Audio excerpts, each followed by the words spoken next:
సమస్త దుర్నీతి నుండి మనల్ని పవిత్రులుగా చేయును. మనము పాపం చేయలేదని చెప్పుకుని ఎడల ఆయనను అబద్ధకునిగా చేయవారమగుదుము, మరియు ఆయన వాక్యం మనలో ఉండదు. దేవుడి పరిశుద్ధ వాక్యం దీవించును.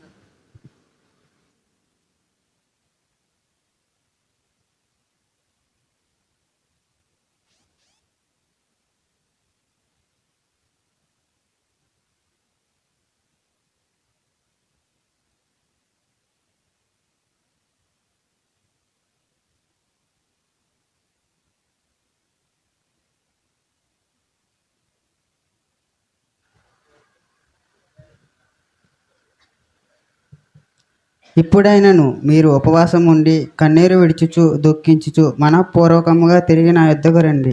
ఇదే యెహోవా వాక్కు. మీ దేవుడైన యెహోవా కరుణా వాత్సల్యము గలవాడును శాంతిమూర్తియు అత్యంత కృపావాడునై ఉండి తాను చేయనుద్దేశించిన కీడును చేయక పశ్చాత్తాపపడును కనుక మీ వస్త్రములను కాక మీ హృదయములను చింపుకొని ఆయన తట్టు తిరుగుడి. ఒకవేళ ఆయన మనస్సు త్రిప్పుకొని పశ్చాత్తాపపడి మీ దేవుడైన యెహోవాకు తగిన నైవేద్యమును పానార్పణమును మీకు దీవెనగా అనుగ్రహించును. అనుగ్రహింపబడని ఎవడు చెప్పగలడు?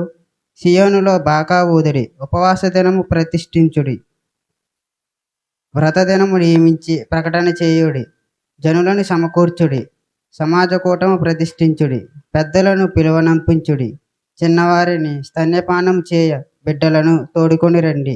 పెండ్లి కుమారుడు అంతఃపురములో నుండి పెండ్లి కుమార్తె గదిలో నుండి రావలెను.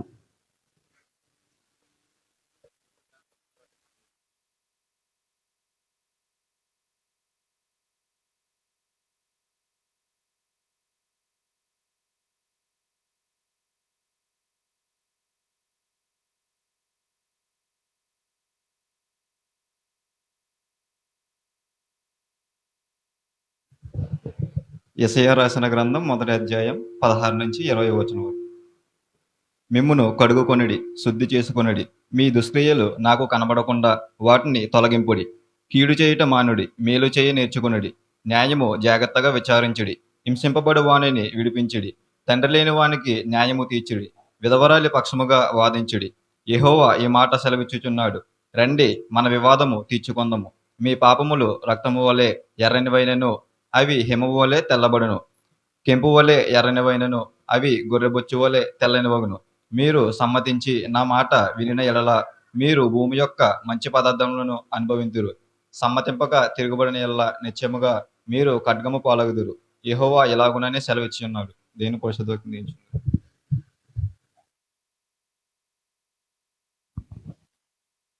వాక్య భాగాలు చదివి వినిపించినటువంటి ప్రియులకు ప్రత్యేకమైనటువంటి ధన్యవాదాలు తెలియజేస్తూ, మరి సమయంలో ప్రభునందు ప్రియ దేవుని సంగమ ఆ దైవజనులు మన మధ్యకు వస్తుండగా మనందరం కూడా చప్పట కొట్టి వారిని ప్రేమతో మనము ఆహ్వానిద్దాం. రెవరెండ్ విజయ్ కుమార్ అయ్య గారు వారి వేదిక మీద వస్తుండగా మనందరం కూడా చప్పట్లు కొట్టి వారిని ఆహ్వానిద్దాం. వారిని గౌరవించడానికి రుచితి శ్రీ ఆ కుమార్తె ముందుకు రావాల్సిందిగా వారిని ప్రేమతో కోరుచున్నాం. అయ్యగారు మరి ఆయా ప్రాంతాలలో దేశ విదేశాల్లో మరి దేవుని చేత బహుగా బలంగా వాడబడుతున్నారు. అందరూ చప్పట్లు కొడదాం. చప్పట్లు కొట్టి దేవుని యొక్క నామాన్ని గణపరుస్తూ వారిని మనము గౌరవిద్దాం. మరి ఈ సమయంలో ప్రార్థనలో నడిపించవలసిందిగా అందరూ కూడా తల ఉంచి కళ్ళు మూసుకున్నట్లయితే వాక్యం వినే ముందు మన హృదయాలు మనం సిద్ధపరచుకున్నట్టుకు ప్రార్థనలో మనం అందరం నడిపించబడదాం. అందరూ కూడా తల ఉంచి కళ్ళు, వీలైన వారు మోకరించండి, వీలు లేని వారు మీ స్థలాలండి అందరూ కూడా తల వంచి కళ్ళు మూసుకున్నట్లయితే ప్రార్థన నడిపించబడదాం. ఈ ప్రార్థన మన మధ్యనటువంటి ఆత్మీయ తల్లి గారు రాజశ్రీ అమ్మగారు ముందుకు వచ్చి వారు ప్రార్థనలో నడిపించవలసిందిగా వారిని ప్రేమతో కోరుచున్నారు. ఆత్మీయ తల్లి గారు ముందుకు వచ్చి వారు ప్రార్థనలో నడిపించవలసిందిగా వారిని అందరం కూడా తల వంచి కళ్ళు మూసుకున్నట్లయితే ప్రార్థనలో మనందరం కూడా ఏకీభవిద్దాం.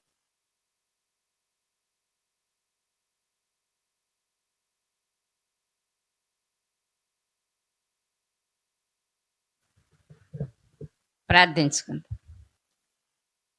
మహాపరిశుద్ధుడైన అత్యంత కృపావాత్సల్యత కనికరం కలిగిన గొప్ప దేవ, నీ ఘనమైన నామానికి లెక్కలేని స్తుతి వందనాలు. గడిచిన సంవత్సరం ఉపవాస దినముల నుండి ఈ దినముల వరకు నీ దయగల రెక్కల చాటున మమ్మల్ని అందరినీ భద్రపరిచి ఆదరించి కాచి కాపాడి నీ సన్నిధిలో మరొకసారి మేమందరం కూడుకొని ఈ ఉపవాస దినాన్ని ప్రకటించుకొని మమ్మల్ని మేము పరీక్షించుకొని నీ వాక్యములో దిద్దుకొని నిన్ను గణపరచు భాగ్యాన్ని మాకు దయచేసినందుకు మాతో మాట్లాడుచున్నందుకు వందనాలు నాయన. రాత్రి కాలంలో నీ శక్తిని ఆశీర్వదించి మాకు కావలసిన ఆత్మీయ ఆహారాన్ని అందరికీ అందించి నీ కృపలో మా హృదయాలను తృప్తిపరిచినందుకు వందనాలు. ఈ దినం నీ దాసును తోడుకొచ్చున్నారు. ఇంతవరకు పాటల ద్వారా నేను స్తుతించి ఉన్నాం. నీ వాక్యం వినుటకు మా హృదయాలను సిద్ధపరచుకొనిచుండగా ప్రభు నీ బిడ్డల స్వరాన్ని మరుగుపరిచి నీ ఆత్మీయ స్వరాన్ని అనుగ్రహించి వినబుద్ధి గల హృదయాన్ని నైనా వినిన సత్యమును గ్రహించగల హృదయాన్ని మాకందరికి అనుగ్రహించండి. నీ మాటకు లోబడి నీ మాట యందు భయభక్తులు కలిగి జీవించగల హృదయాన్ని మేమందరం అలవర్చుకున్న జ్ఞానాన్ని దయచేయండి.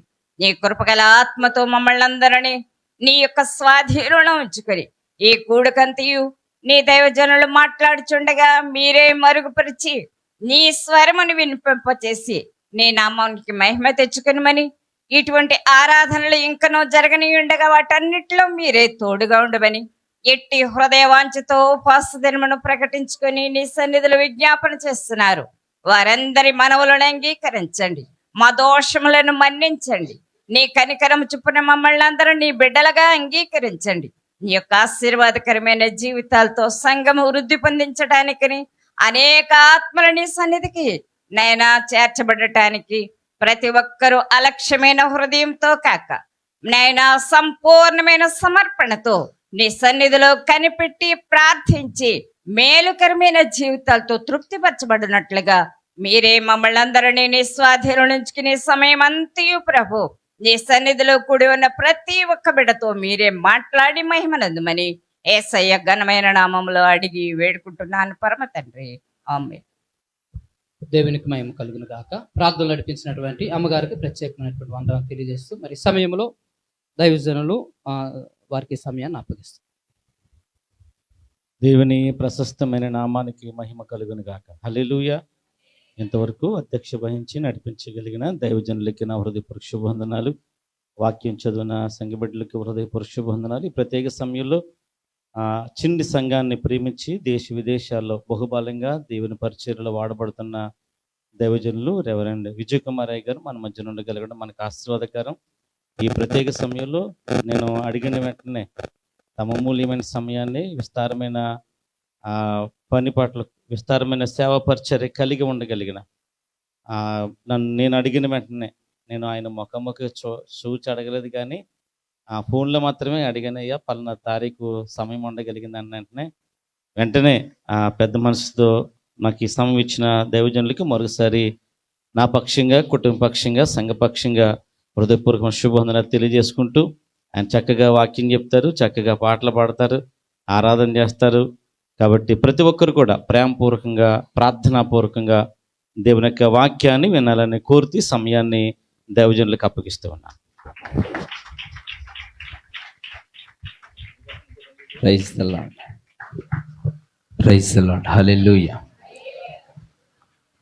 నాకు ఈ సమయాన్ని అప్పగించిన దైవజనుల అభిషక్తులు స్థానిక దైవజనుడు ప్రభా కుమార్ అయ్య గారికి, అలాగే చక్కగా మరి ఈ కార్యక్రమం నడిపిస్తున్న దైవజనులు భాస్కర్ రాయ్ గారికి, మరి కూడా వచ్చిన మీ అందరికీ కూడా ప్రభు పేట వందనాలు తెలియపరచుకుంటూ ఉన్నాను. దేవుడు మరి మీ మధ్యకి ఇలా రావటానికి నిజంగా డేట్ అయితే ఇచ్చాను, కానీ వస్తానో రానో అని చాలా కాస్త భయమే వేసింది. ఎందుకనంటే విపరీతమైన గొంతుకు రంపు పట్టేసి మాట్లాడలేనేమో అన్న భయం వేసింది. దేవుడు 2 రోజుల మట్టి నుంచి ప్రార్థన చేస్తాను, ప్రభు నీ చిత్తమైతే అక్కడ నన్ను వాడుకో, లేదంటే ప్రభు మరి నేను అబద్ధికుని అయిపోతాను. సమయం అయితే దైవదాసులకు ఇచ్చాను.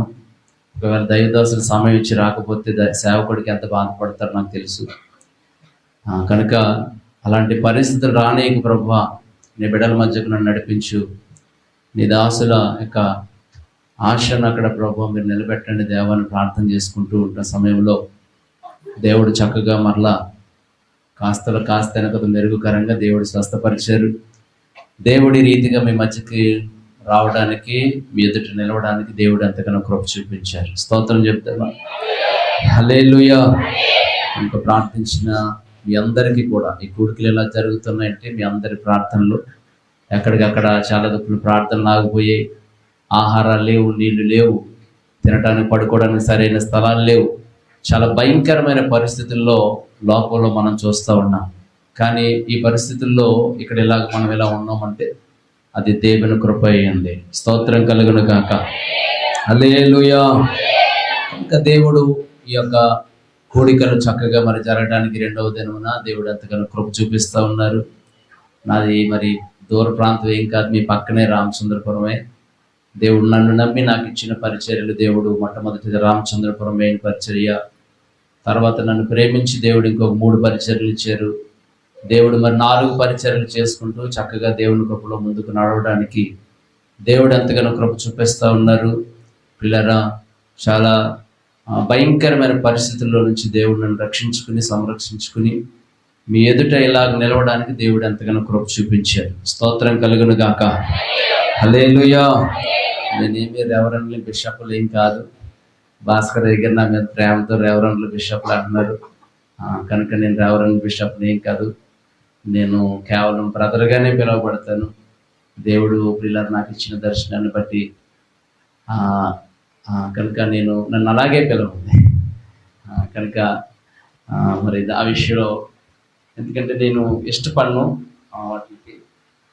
వాళ్ళు తెచ్చేస్తారు సర్టిఫికెట్లు, ఏముంది రెవరెండ్ బిషప్లు కావాలి కొనేసుకుంటున్నారు. కానీ నేను ఆ టైప్ కాదు, నాకు అవసరం వద్దు.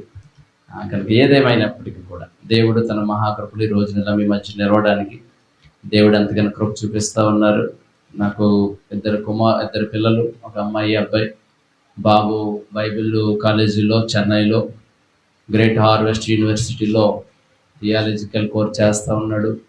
ప్రార్థన చేయండి. పాప ఏమో బీటెక్ ఫస్ట్ ఇయర్ విఎస్ఎం కాలేజీలో చదువుతూ ఉంది. కనుక ప్రార్థన చేయండి నా పరిచర్ల కొరకు, నా కుటుంబం కొరకు. నేను దాని ప్రార్థనలో జ్ఞాపకం చేసుకోమని ప్రభుపేట మిమ్మల్ని కోరుతూ ఉన్నాను. చక్కగా వాయిద్యాలు వాయిస్తూ ఉన్నారు. వారిని బట్టి కూడా లైవ్ చూస్తూ ఉన్నాను. 2 రోజుల మట్టి నుంచి చక్కగా మరి లైవ్ కూడా వస్తూ ఉంది ఫేస్బుక్లో. చక్కగా పాటలు పాడుతూ ఎంతగానో దేవుని కనపరుస్తూ ఉన్నారు. అతని బట్టి వందనాలు తెలియపరుచుకుంటూ ఉన్నాను. ఈ సమయంలో లేక తడువు చేయకుండా, లేట్ చేయకుండా కొద్ది నిమిషంలో దేవుణ్ణి ఆరాధన చేసుకుని అనంతరం మన వాక్య భాగంలోకి మనం వెళ్దాం. పిల్లలు అందరూ లేచిపడదాం. కొద్ది నిమిషంలో ప్రభువును మనం ఆరాధించుదాం. ఆయన నామాన్ని కనపరచుదాం. పిల్లలు ఆయన నామాన్ని కనపరచుదాం. అందరము కూడా 2 చేతులు ఆకాశం తట్టు, 2 చేతులు పైకెత్తి దేవత దేవుని కనపరచుదాం. రాజా నీకు వందనాలు, నీకు స్తోత్రాలు ప్రభువా. ఇదిగో నాయన, ఎంతగానో తండ్రి నీ కృప చేత మమ్మల్ని నింపారు, నీ బలము చేత మమ్మల్ని నింపారు.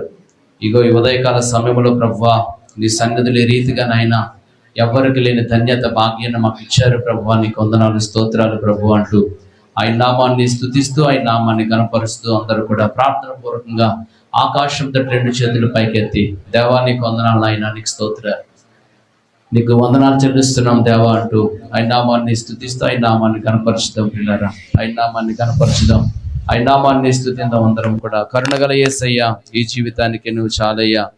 నీ ప్రేమే చూపకపోతే నేనేమైపోదునో, నీ కృపయే లేకపోతే నాకు ఊపిరి లేదయ్యా అంటూ ఆయన నామాన్ని స్తుతిస్తూ ఆయన నామాన్ని కనపరుచుదాం. దేవా ఈ రోజున ఇలా ఉన్నామంటే నీ కృప, ఇలాగ జీవిస్తున్నామంటే నీ కృపనైనా. నీకు వందనాలు, నీకు స్తోత్రాలు ప్రభువా. మా సొంత ఆలోచనలే మాకు నష్టాలు కలుగుతాయి, నీ ఆలోచనలు మాకు లాభమయ్యా అంటూ ఆయన నామాన్ని స్తుతిస్తూ ఆయన నామాన్ని కనపరుచుదాం. ప్రియులారా ఆయన నామాన్ని కనపరుచుదాం. కరుణగల యేసయ్యా, ఈ జీవితాన్ని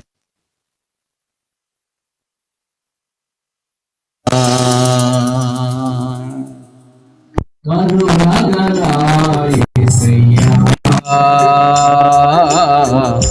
ఈ జీవితానికి నీవే చాలునయ్యా. నీ ప్రేమే చూపకపోతే నేనేమైపోదునో నీ కృపయే లేకపోతే నాకు ఊపిరి లేదయ్యా.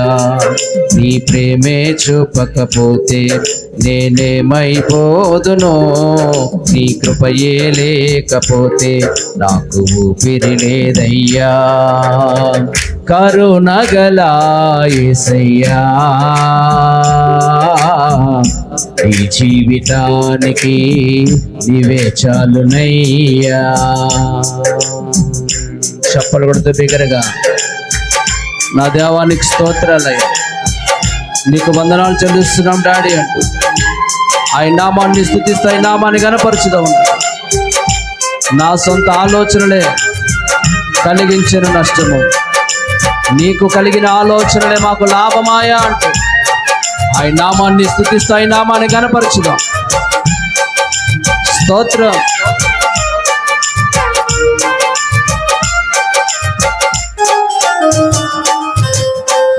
నా సొంత ఆలోచనలే కలిగించెను నష్టము, నీకు కలిగే ఆలోచనలే నాకు లాభమాయను. అవును తండ్రి, నా సొంత ఆలోచనలే కలిగించెను నష్టము, నీకు కలిగే ఆలోచనలే నాకు లాభమాయను. ఆలోచనకర్త ఆలోచనకర్త నీ ఆలోచనలే నాకు క్షేమమయ్యా. ఆలోచనకర్త ఆలోచనకర్త నీ ఆలోచనలే నాకు క్షేమమయ్యా. నీ ఆలోచనలే నాకు క్షేమమయ్యా. నీ ప్రేమే చూపకపోతే నేనేమైపోదునో నీ కృపయే లేకపోతే నాకు ఊపిరి లేదయ్యా. నీ ప్రేమే చూపకపోతే నేనేమైపోదునో నీ కృపయే లేకపోతే నాకు ఊపిరి లేదయ్యా. కరుణగల యేసయ్యా, ఈ జీవితానికి నీవే. చప్పలు కొడుతూ బిగ్గరగా అందరూ కూడా, ఎవరు కూడా మౌనంగా ఉండదు. చప్పలు కొడుతూ దేవత దేవుని కనపరచుగా. నా దేవానికి స్తోత్రాలయ్యా, ఆయన నామాన్ని స్తుతిద్దా. నిన్ను నేను విడిచిన విడవలేదు నీదు ప్రేమ, విడిచిపెట్టలేనివి ఉన్నా విడిపించావు మమ్మల్ని ప్రభువా అంటూ ఆయన నామాన్ని స్తుతిస్తా, ఆయన నామాన్ని కనపరచుదాం. స్తోత్రం. చప్పలు కొడుతూ బిగ్గరగా.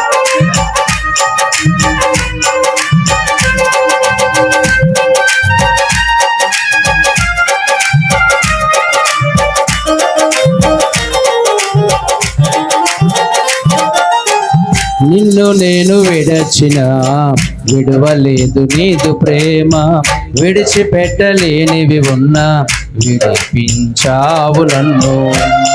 అవును తండ్రి, నిన్ను నేను విడచిన విడవలేదు నీదు ప్రేమ, విడిచిపెట్టలేనివి ఉన్నా విడిపించావు నన్ను. విడువని విమోచకుడా విడువని విమోచకుడా, నీలోనే ఉండుట నాకు క్షేమమయ్యా.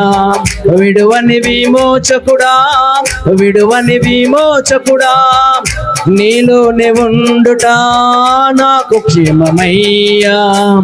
నీలోనే ఉండుట నాకు క్షేమమయ్యా. నీ ప్రేమే చూపకపోతే నేనేమైపోదునో నీ కృపయే లేకపోతే నాకు ఊపిరి లేదయ్యా. నీ ప్రేమే చూపకపోతే నేనేమైపోదునో నీ కృపయే లేకపోతే నాకు ఊపిరి లేదయ్యా. కరుణగల యేసయ్యా,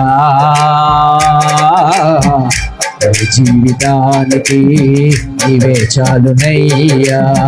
కరుణగల యేసయ్యా, జీవితానికి నీవే చాలునయ్యా. చప్పలు కొడుతూ బిగ్గరగా స్తోత్రం. నా జీవితం అంతా జీవించదు నీ కొరకే, నాకు ఉన్న సమస్తం అర్పించదు నీ సేవలో అంటూ ఆయన నామాన్ని స్తుతిస్తూ ఆయన నామాన్ని గణపరచుదాం అందరం.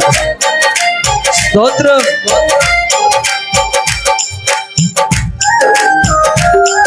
స్తోత్రం నాయనా.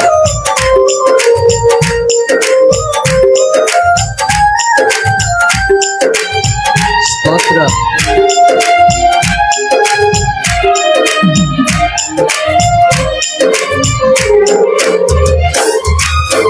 నా జీవితమంతా జీవించదని కొరకే, నాకు ఉన్న సమస్తము అర్పించదని సేవలో. అవును తండ్రి, నా జీవితమంతా జీవించదని కొరకే, నాకు ఉన్న సమస్తము అర్పించదని సేవలో. పిలచిన నిజ దేవుడా, పిలచిన నిజ దేవుడా, నీ సహాయముండుట నాకు క్షేమమయ్యా. పిలచిన నిజ దేవుడా, పిలచిన నిజ దేవుడా, నీ సహాయముండుట నాకు క్షేమమయ్యా. నీ సహాయముండుట నాకు క్షేమమయ్యా. నీ ప్రేమే చూపకపోతే నేనేమైపోదునో, నీ కృపయే లేకపోతే నాకు ఊపిరి లేదయ్యా. నీ ప్రేమే చూపకపోతే నేనేమైపోదునో, నీ కృపయే లేకపోతే నాకు ఊపిరి లేదయ్యా. కరుణగల యేసయ్యా, జీవితానికి నీవే చాలునయ్యా. పాడదాం అందరూ కూడా. కరుణగల యేసయ్యా, జీవితానికి నీవే చాలునయ్యా. నీ ప్రేమే చూపకపోతే నేనేమైపోదునో, నీ కృపయే లేకపోతే నాకు ఊపిరి లేదయ్యా. నీ ప్రేమే చూపకపోతే నేనేమైపోదునో, నీ కృపయే లేకపోతే నాకు ఊపిరి లేదయ్యా. కరుణగల యేసయ్యా, జీవితానికి నీవే చాలునయ్యా. కరుణగల యేసయ్యా, జీవితానికి నీవే చాలునయ్యా. నీ ప్రేమే చూపకపోతే నేనేమైపోదునో, నీ కృపయే లేకపోతే నాకు ఊపిరి లేదయ్యా. నీ ప్రేమే చూపకపోతే నేనేమైపోదునో, నీ కృపయే లేకపోతే నాకు ఊపిరి లేదయ్యా. ఆరాధనా స్తుతి ఆరాధనా, ఆరాధనా స్తుతి ఆరాధనా, నీవే కదా మా ఆరాధనా, నీవే కదా మా ఆరాధనా. ఆరాధనా స్తుతి ఆరాధనా స్తుతి ధనా, నీవే కదా మా ఆరాధనా, నీవే కదా మా ఆరాధనా. ఆరాధనా స్తుతి ఆరాధనా, ఆరాధనా స్తుతి ఆరాధనా. యేసు రక్తము, ప్రభు యేసు రక్తము, యేసు రక్తము, ప్రభు యేసు రక్తము, అమూల్యమైన రక్తము, యేసు రక్తము, అమూల్యమైన రక్తము, యేసు రక్తము, యేసు రక్తము, రక్తము, రక్తము, ఆమేన్. యేసు రక్తము, రక్తము, రక్తము, ఆమేన్. యేసు రక్తము, రక్తము, రక్తము. ఆరాధన స్తుతి ఆరాధన. చప్పలుడితే బిగ్గరగా అందరూ కూడా, ఎవరు కూడా మౌనం ఉండదు. ఆరాధన స్తుతి ఆరాధన, ఆరాధన స్తుతి ఆరాధన, నీవే కదా మా ఆరాధన, నీవే కదా మా ఆరాధన. ఆరాధన స్తుతి ఆరాధన, ఆరాధన స్తుతి ఆరాధన, ఆరాధన స్తుతి ఆరాధన ఆరాధన స్తుతి ఆరాధన.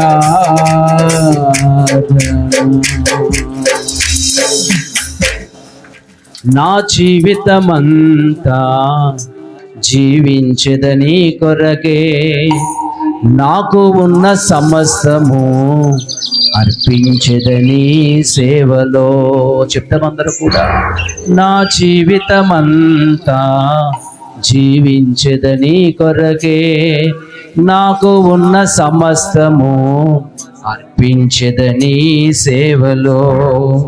పిలచిన నిజ దేవుడా, పిలచిన నిజ దేవుడా, నీ సహాయముండుట నాకు క్షేమమయ్యా. చెప్తామా? పిలచిన నిజ దేవుడా, పిలచిన నిజ దేవుడా, నీ సహాయముండుట నాకు క్షేమమయ్యా. నీ సహాయముండుట నాకు క్షేమమయ్యా.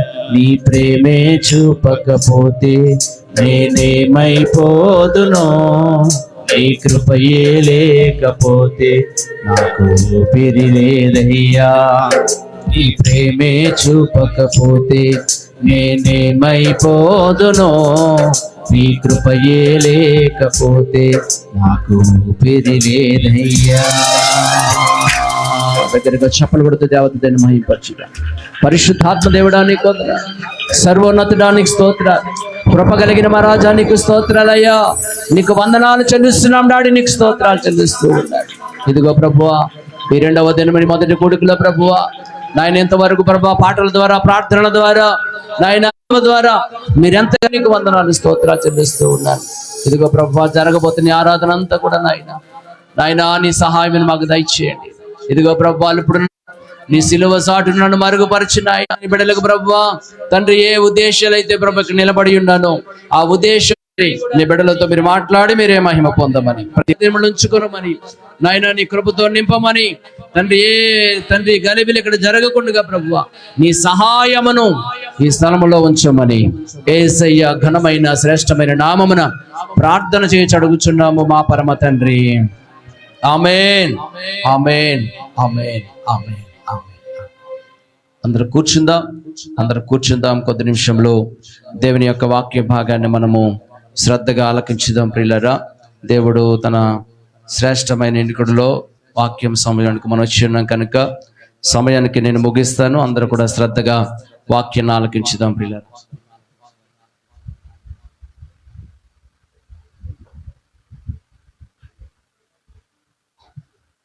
ఓకే, సంతోషం ఉన్న అందరూ ఒకసారి బిగ్గరగా దేవదేవునికి స్తోత్రం చెప్పండి. బిగ్గరగా మరొకసారి. ఉపవాసాలు ఉన్నారు, భోజనాలు చేశారు, ఏమండి? బిగ్గరగా చెప్పండి అమ్మా. హల్లెలూయా. స్వరాలు ఎత్తితే పేపర్లు ఎగిరిపోవాలి పైకి, ఏమండి? రైట్. కొద్ది నిమిషములు దేవుని వాక్య భాగాన్ని మనం ధ్యానం చేసుకుందాం. దేవుడు మమ్మల్ని కూడా ప్రేమించి, మా పరిచయం ప్రేమించి, పాటలు కూడా పాడటానికి దేవుడు ఎంతగానో, కొత్తగా ఆల్బమ్లు చేయటానికి దేవుడు ఎంతగానో కృప చూపించారు. మొదటి ఆల్బమ్ మొన్నే ఒక 15 రోజుల క్రితమే రిలీజ్ చేసాం. దేవుని చిత్తమైతే మహిమయంగా నేను పాడతాను. ఆ పాట మీకు, ఆ చరణాన్ని మీకు, పల్లవులు మీకు జ్ఞాపకం చేస్తాను. తమ్ముడు మీరు ఒకేళ వెళ్తే భోజనం చేసి వచ్చాను అన్న, వెళ్ళి వచ్చేయండి. నాకు నాకు హాల్ ఎఫెక్ట్ పెట్టే, కొద్ది గొంతుకు బాగాలేదు, హాల్ ఎఫెక్ట్ ఉంది సార్, కొద్ది బేస్ పెట్టి హాల్ ఎఫెక్ట్. ఓకే, దేవుడు మరి తన శ్రేష్టమైనటువంటి సమయంలోనికి మనం వచ్చి ఉన్నాం. దేవుడు చక్కగా ఉదయకాలం నుంచి పాటలు పాడారు, ప్రార్థన చేశారు. చక్కగా మరి ఎంతగానో దేవుని మహిమపరిచారు. వాక్య భాగాలు చదివి దేవుడిని ఎంతగానో మహిమపరిచారు. అతి ప్రాముఖ్యమైన సమయంలోనికి, వాక్యం చాలా ప్రాముఖ్యమైన ప్రాముఖ్యమైన సమయంలోనికి మనం వచ్చి ఉన్నాం. కొద్ది నిమిషంలో మనం దేవుని వాక్య భాగాన్ని శ్రద్ధగా ఆలకించుదాం ప్రియులారా. సామెతల గ్రంథము 22వ అధ్యాయము 3వ వచనాన్ని ఒకరు చదవండి. అలాగే సామెతల గ్రంథము 27వ అధ్యాయము 12వ వచనాన్ని కూడా ఒకరు చదవండి. బుద్ధిమంతుడు అపాయము వచ్చుట చూసి దాగును, జ్ఞానము లేనివాడు యోచింపగా ఆపదలో పడుదురు. బుద్ధిమంతుడు అపాయము వచ్చుట చూసి దాగును, జ్ఞానము లేనివాడు యోచింపక ఆపదలో పడుదురు. తలలో వంచుదాం, ప్రార్థనలో కుబించుదాం. సర్వోన్నతుడా, మహోన్నతుడా, దయగలిగిన మా తండ్రి, నీ కొందనాలు స్తోత్రాలు చెల్లిస్తూ ఉన్నాను. ఇదిగో ప్రభువా, ఇంతవరకు పాటల ద్వారా, ప్రార్థనల ద్వారా, స్తుతి యాగము ద్వారా మీరు ఎంతగానో కీర్తించబడ్డారు, మీరు కొనియాడబడ్డారు.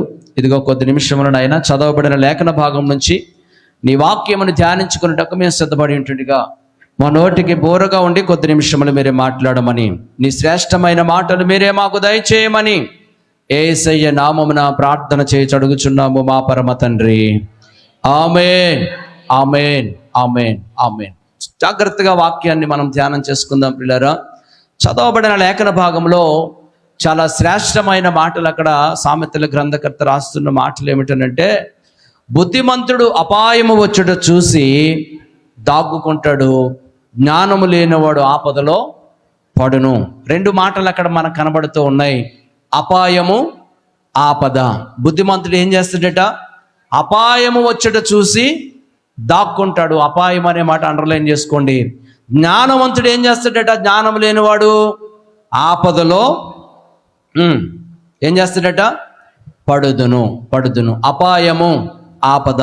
ఈ మాట రాసింది ఎవరు అనంటే, ప్రపంచంలో అందరికంటే జ్ఞాని, ఆయనకంటే ముందు వెనక కూడా ఎవరు కూడా లేరు, అందరికంటే జ్ఞాని అయినటువంటి సొలొమోను గారి మాటను రాసినట్లుగా మనము చూస్తూ ఉన్నాం ప్రియులారా. ఇక్కడ జాగ్రత్తగా మనం ఆలోచన చేస్తే ఒక ప్రశ్న, బుద్ధిమంతుడు అపాయము వచ్చేట చూసి దాగును, జ్ఞానము లేనివాడు ఆపదలో పడతాడు. ఏమండి, ఇక్కడ ప్రశ్న ఏమిటనంటే, బుద్ధిమంతులు ఎవరు, బుద్ధి లేనోళ్ళు ఎవరు? ఏమండి, అంతే కదా. మన ధ్యానాంశం ఏమిటనంటే, బుద్ధిమంతుడిగా ఆపదను ఎలా తప్పించుకోవాలి, బుద్ధిమంతుడిగా ఆపదను ఎలాగ తప్పించుకోవాలి. ఇక్కడ ప్రశ్న ఏమిటనంటే, అసలు ఇక్కడ ఎంతమంది బుద్ధిమంతులు ఉన్నాము? అంతే కదండి.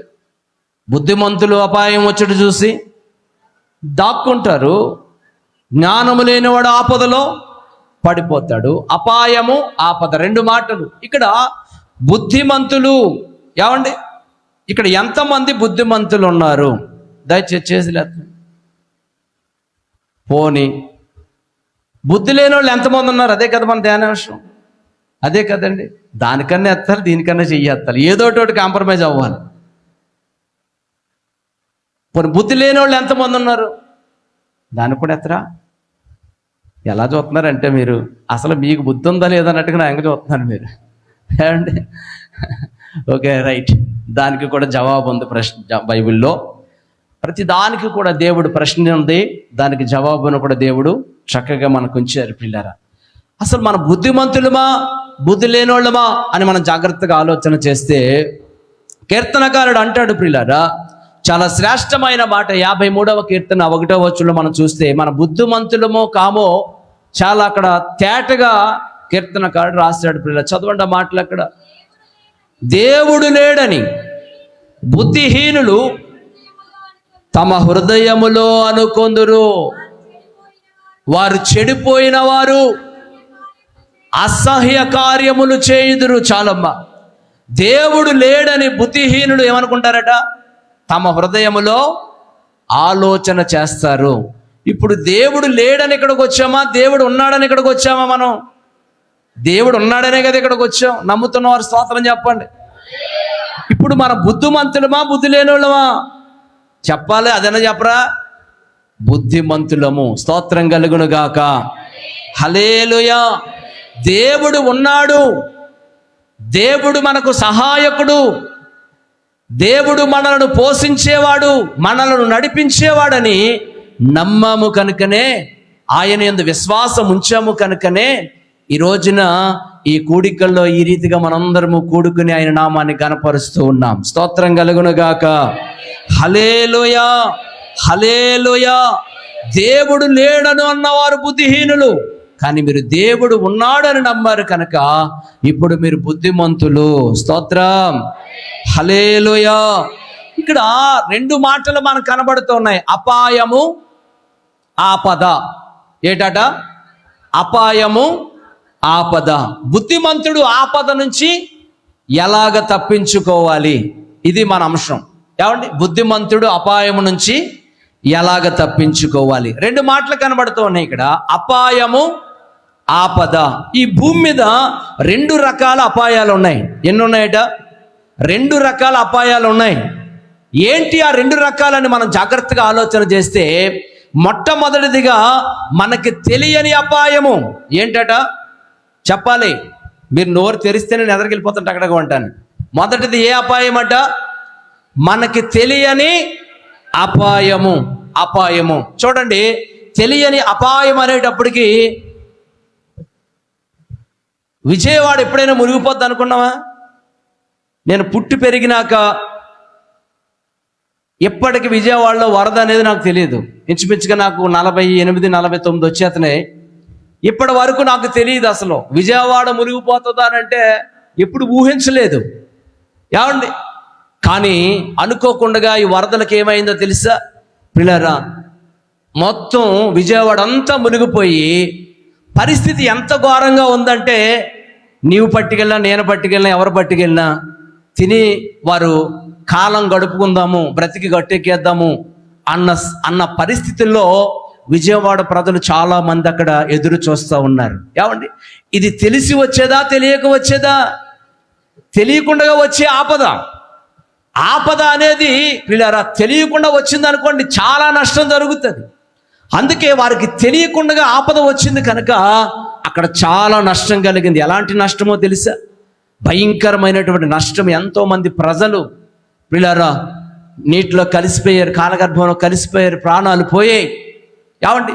రాత్రే నేను అలా యూట్యూబ్ పెట్టి ఆన్ చేయగానే అక్కడ వచ్చిన వార్త ఏమిటో తెలుసా?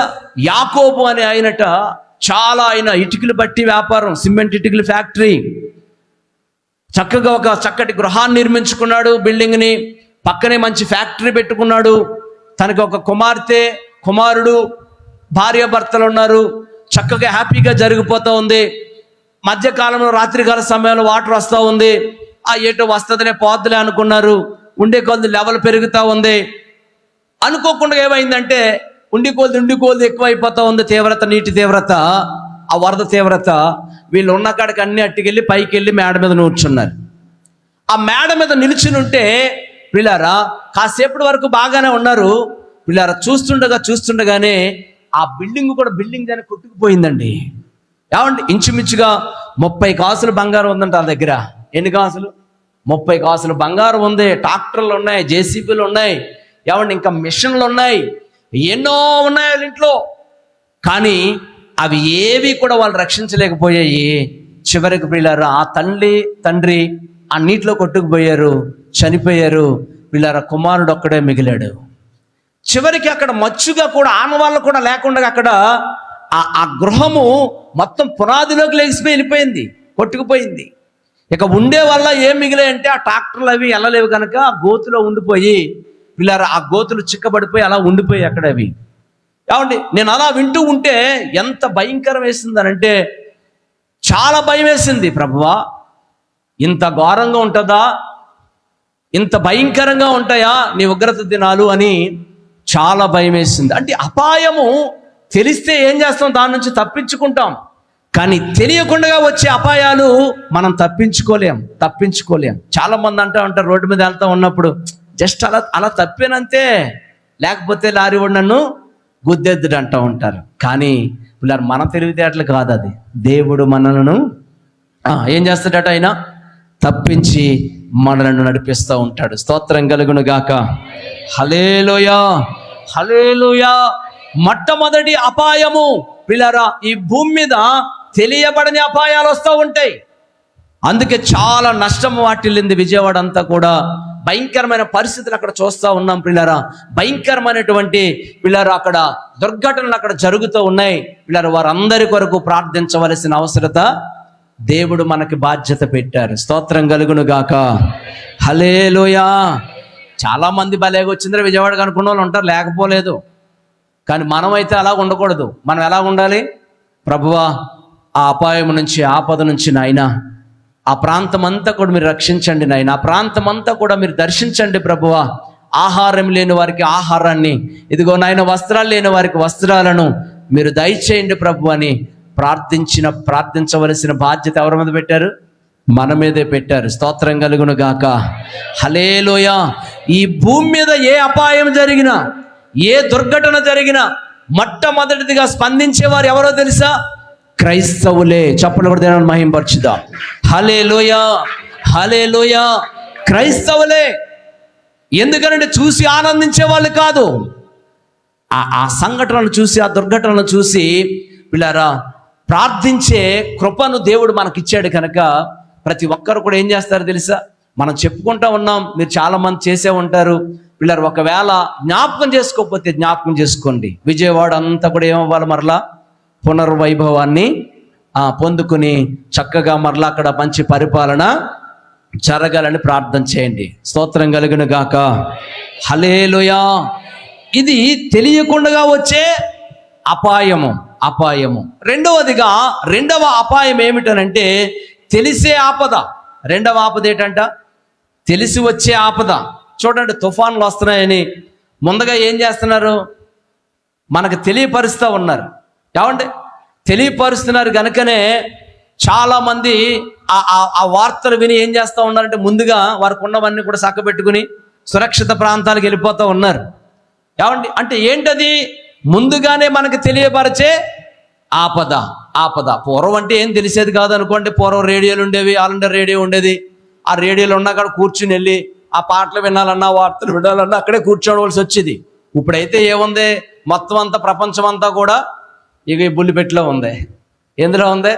ఈ బుల్లిపెట్టిలో ఉంది. ఈ బుల్లిపెట్టి అలా ఇప్పామనుకోండి, జస్ట్ అలా క్లిక్ చేసామంటే బటన్, మొత్తం ప్రపంచం అంతా కూడా మన చేతిలో వచ్చేస్తూ ఉంది. ఎక్కడ ఏం జరుగుతూ ఉందో, ఎక్కడ ఎలా ఉంటూ ఉన్నాయో పరిస్థితులన్నీ సమస్తమును కూడా మనకు తెలియబడతా ఉన్నాయి. ఇప్పుడు కారణం ఏంటంటే టెక్నాలజీ పెరిగిపోయింది, సోషల్ మీడియా పెరిగిపోయింది. ఎక్కడ చిన్న సీమ సిటీకోన ఏమవుతుంది? వెంటనే న్యూస్ వచ్చేస్తూ ఉంది. పిల్లారా, ఇదన్నీ కూడా ఎలాంటివంటే తెలిసి వచ్చే ఆపదలు పిల్లారా, చాలా భయంకరమైనటువంటి పిల్లారా. మనం జాగ్రత్తగా ఆలోచన చేస్తే ట్రాన్స్ఫార్మర్ చూడండి. ట్రాన్స్ఫార్మర్ మీద ఏం చేస్తూ ఉంటారనంటే రాయరు, అపాయం అని రాస్తారు అంతే. రాసి ఒకవేళ కొన్నిసార్లు అపాయం అని కూడా రాయరు. ఏం చేస్తారు? అక్కడ ఒక బుర్రకాయ వేసి 2 చేతులు 2 ఎముకలు ఎలా పెడతారు. అంటే రాయలేదు కదండి, ఏం పర్లేదండి వెళ్ళి ముట్టుకుంటాం అంటే ఊరుకుంటుంది అది? ఏమండి ఊరుకుంటుందా? ఊరుకోదాం. చాచి పెట్టాడు కొడుతుంది, ఎక్కడో పడతాం, సత్యం వదిలేదు లేదు. అంటే ఇవన్నీ కూడా మనకు తెలిసే అపాయాలు. స్తోత్రం కలుగును గాక. అయితే మనం జాగ్రత్తగా ఆలోచన చేస్తే పిల్లారా, జాగ్రత్తగా ఆలోచన చేస్తే ఈ భూ ప్రపంచం మీద ఈ వస్తే కలిగితే మనం చూస్తూ ఉన్నాము. కానీ బైబిల్లో ఈ భూ ప్రపంచం మీద ఒక భయంకరమైన అపాయం రాబోతూ ఉంది, ఒక భయంకరమైన ఆపద రాబోతూ ఉంది. ఆ ఆపద ఎలా ఉంటుందంటే చాలా భయంకరమైన ఆపదలో ఉంటుంది. చాలా భయంకరమైనటువంటి అపాయం రాబోతూ ఉంది. ఎలా ఉంటుంది ఆపదనంటే చాలా ఘోరంగా ఉంటుందట, మామూలుగా ఉండదు ఆపదిక. కాబట్టి ఆ ఆపద చాలా భయంకరంగా ఉంటుంది. ఆపద నుంచి ఎలా తప్పించబడాలో, ఆపద నుంచి ఎలాగా పిల్లారా ఆ ఆపద ఎలా ఉంటుందో మీకు కొన్ని మాటలు మీకు తెలియపరుస్తాను పిల్లారా. చాలా భయంకరంగా ఉంటుంది ఆ ఆపద, మామూలుగా ఉండదట. ఒక రోజు కాసే ఎండ పిల్లారా 7 దినాలు కాసే ఎండ ఒక్క దినములో కాస్తుందట. ఆ దినము ఎలాగుంటుందట? మామూలుగా ఎండ కాస్తా ఉంటుంటేనే ఏమండి అసలు ఏసీలు లేకుండా ఇప్పుడు ఫ్యాన్లు అంటే పెద్ద గొప్ప. అప్పుడు మనకి కాస్త వెనక్కి వెళ్తే ఇప్పుడు ఫ్యాన్లు పోయాయి, ఇంకా ఫ్యాన్ల కాలం పోతా ఉంది. ఇంకా ఎందుకంటే వేళ్ళకి వీటికి తిన్నా తినకపోయినా, ఉన్నా ఉండకపోయినా, నా రాళ్ళు వెనకేసుకోకపోయినా బ్రతికి జాగ్రత్తగా బట్ట కడితే చాలని ప్రతి ఒక్కరు ఏం చేస్తున్నారని అంటే ఏసీలు వేసుకుని చక్కగా వాళ్ళ పనులు వాళ్ళు సాగించుకుంటూ ఉన్నారు. ఎందుకంటే కాలం పరిస్థితులు అలా వచ్చేసింది పిల్లలు. భయంకరమైనటువంటి తీవ్రత, ఎండ తీవ్రతలు పెరిగిపోతూ ఉన్నాయి, ఉష్ణోగ్రతలు పెరిగిపోతూ ఉన్నాయి. ఎక్కడ సమాధానం లేదు, నెమ్మది లేదు. కారణం ఏంటో తెలుసా? 2024 సంవత్సరాల క్రితమే దేవుడు ప్రియులారా ఈ భూమి మీద భయంకరమైనటువంటి ప్రళయం రాబోతూ ఉంది, భయంకరమైన ఆపద రాబోతూ ఉంది, భయంకరమైన అపాయం రాబోతూ ఉంది, ఉగ్రత రాబోతూ ఉంది అని 2024 సంవత్సరాల క్రితమే దేవుడు లేఖనాల్లో చాలా తేటగా రాయించి ఉంచారు. స్తోత్రం కలుగును గాక. హల్లెలూయా. ఈ ఉగ్రత ఎంత భయంకరం అంటే 7 దినాలు కాసే ఎండ ఒక్క దినము కాస్తుందటండి, ఒక్క దినములో కాస్తుందట. ఎవరైనా ఉండగలుగుతారా? ఏం పర్లేదండి, ఏసీలు ఉన్నాయన్నారు కదా, ఏసీలు వేసుకుంటామని అంటున్నారు చాలా మంది, అలాగే చూస్తున్నారు. ఏమండి, ఏసీలు కూడా మన తయారు చేసే ఏసీలు ఎంతవరకు పనిచేస్తాయో తెలుసా? 50 డిగ్రీలు దాటిందంటే మన ఏసీలు కూడా ఏమవుతాయి? హ్యాంగ్ అయిపోతాయి, ఇంకా పని చేయవు. ఇంకా ఏమండి, 50 డిగ్రీలు దాటి అనుకోండి ఎండ తీవ్రత, మన తయారు చేసే ఏసీలు కూడా ఏమవుతాయంటే పని చేయవు, అయ్యి కూడా ఫెయిల్ అయిపోతాయి. కనుక అందుకే ప్రియులారా భయంకరమైన ఉగ్రత రాబోతూ ఉంది. అందుకే ప్రకటన గ్రంథంలో రాయబడిన మాటలు మనం జాగ్రత్తగా చూస్తే ప్రియులారా, మీరు ఇంటికి వెళ్ళి చదువుకోండి, ప్రకటన గ్రంథం అంతా కూడా మనకు తెలుసు ప్రియులారా. ఆ ఉగ్రత దినం ఎలా ఉంటుందో, ఆ దినమును ఏమి సంభవిస్తుందో, ఆ దినమును ఎలాంటి పరిస్థితులు ఉంటాయో, చాలా భయంకరమైన పరిస్థితులు పిల్లరా.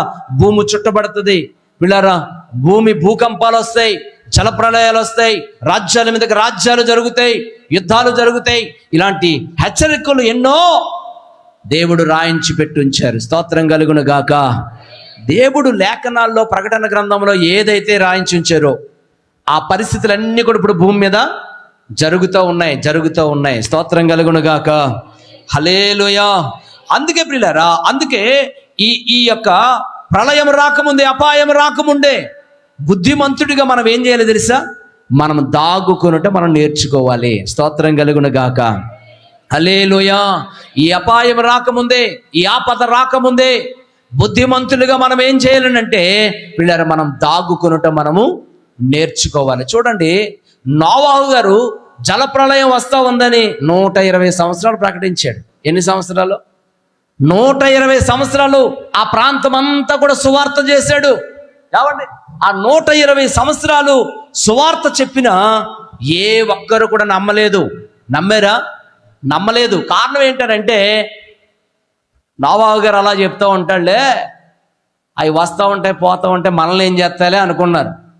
ఏమండి, ఎందుకనంటే వాస్తవానికి కూడా మనం చూస్తే దేవుడు నోవాహుని జలప్రళయం రాబోతూ ఉంది, నువ్వు వెళ్ళి వాడను తయారు చేయి అన్నాడు. ఆ వాడను ఎక్కడ తయారు చేయమన్నానంటే ఒక కొండ మీద నువ్వు తయారు చేయి అన్నాడు. అంతే కదా, కొండ మీద తయారు చేస్తూ ఉన్నాడు. కొండ మీద వాడను తయారు చేస్తూ ఇక్కడ హెచ్చరిక చేస్తూ ఉంటే వాళ్ళందరూ అనుకుంటూ ఉన్నారు, పిచ్చోడు ఈయన ఇలా చెప్తా ఉంటాడు, వాడ కొండ మీద ఎక్కడ కడతారు, కడితే ఏ సముద్రం ఒడ్డున కట్టాలి, వీడు చెప్పే మాటలన్నీ కూడా అబద్ధాలు, వీడు చెప్పే మాటలు ఏమీ కూడా జరగవు, కనుక ఆయన అలాగే చెప్పుకుంటా ఉంటాడులే అనుకుని అలాగే గడిపేశారు జనాలు అందరూ, ప్రజలందరూ. నోవాహు గారు పని ప్రారంభించాడు, పని జరుగుతూ ఉంది, దేవుడి చిత్తాన్ని జరిగిస్తూ ఉన్నాడు. పిల్లారా, దేవుడేమో ఆకాశవాకండ్లే విప్పాడు, వర్షము భయంకరమైన వర్షం పడింది. పిల్లారా, ఆ ప్రాంతం అంతా కూడా మాకేమీ పర్వాలేదులే, కొండ మీద కట్టుకున్నాడు, సముద్రం ఎక్కడ ఉందని అనుకున్నారు వాళ్ళందరూ. కానీ ఈ లోపల దేవుని చిత్తం రానే వచ్చింది, దేవుని ఉగ్రత రానే వచ్చింది. భయంకరమైన వర్షాలు అక్కడ పడ్డాయి. అక్కడ పరిస్థితులు ఎలా ఉన్నాయో మనం అందరం కూడా చూస్తూ ఉన్నాం. ఆ భయంకరమైన పరిస్థితులు అక్కడ సంభవించినప్పుడు ఎవ్వరూ ఆయన మాట వినలేదు, నోవాహు గారి మాట వినలేదు. నోవాహు కుటుంబమే దేవుడి మాట విన్నారు. కనుక అందుకే ఆ కుటుంబం అంతా కూడా రక్షించబడ్డారు. స్తోత్రం కలుగును గాక. హల్లెలూయా. నోవాహు కుమారులు ఆ కుటుంబమే దేవుని మాట విన్నారు. వారి కుటుంబమే దేవుడు అక్కడ రక్షించుకున్నాడు. కతిమ వాళ్ళందరూ కూడా ఏమైపోయారు? దేవుని కాలగర్భంలో వాళ్ళు కలిసిపోయారు. ఈనాడు కూడా చాలా మందికి దేవుని సువార్త చెప్తా ఉంటే ఆయన రాకడ రాబోతా ఉంది, ఉగ్రత దినం రాబోతా ఉంది, ప్రపంచాలు కదిలించబడతాయి, భయంకరమైన కరువులు రాబోతా ఉన్నాయని అనేక మంది ప్రకటనలు చేస్తూ ఉన్న, ఇలాంటి కూడుకులు పెట్టి సేవకులు బోధిస్తూ ఉన్న చాలా మందికి ఎలా ఉంటుందో తెలుసా?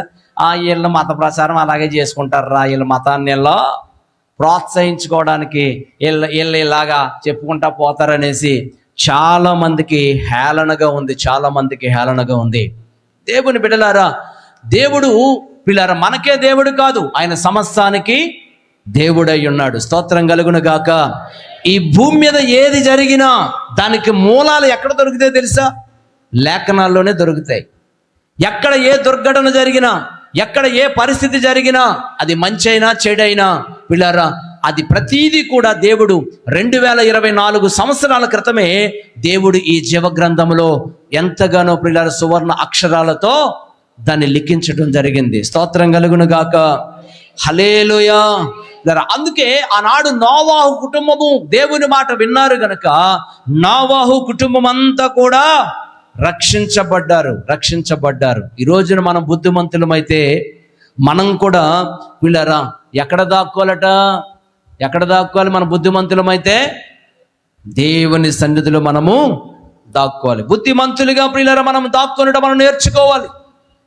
బుద్ధిమంతులుగా పిల్లరా దేవుని సన్నిధిలో అపాయం నుంచి ఎలా తప్పించబడాలో, అపాయం నుంచి ఆ ఉగ్రత నుంచి ఎలాగ విడిపించబడాలో మనము దాక్కుకొనటం తెలుసుకోగలిగితే, ఈ రోజున ఎలాగ దాక్కుకోవాలో మనం నేర్చుకోగలిగితే అపాయం వచ్చేటప్పుడు మనం తప్పించబడతాం. స్తోత్రం కలుగును గాక.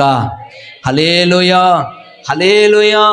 అందుకే పిల్లరా ఈరోజు తప్పించబడాలనంటే ఆ రోజు తప్పించబడాలంటే ఈ రోజున మనం ఏం చేయాలట?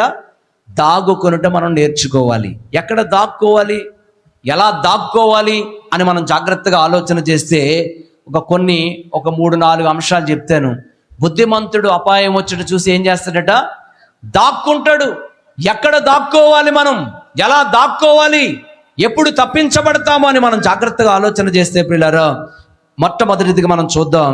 కొలస్సీలకు రాసిన పత్రిక 3వ అధ్యాయము 1-3 వచనాల వరకు చదవండి.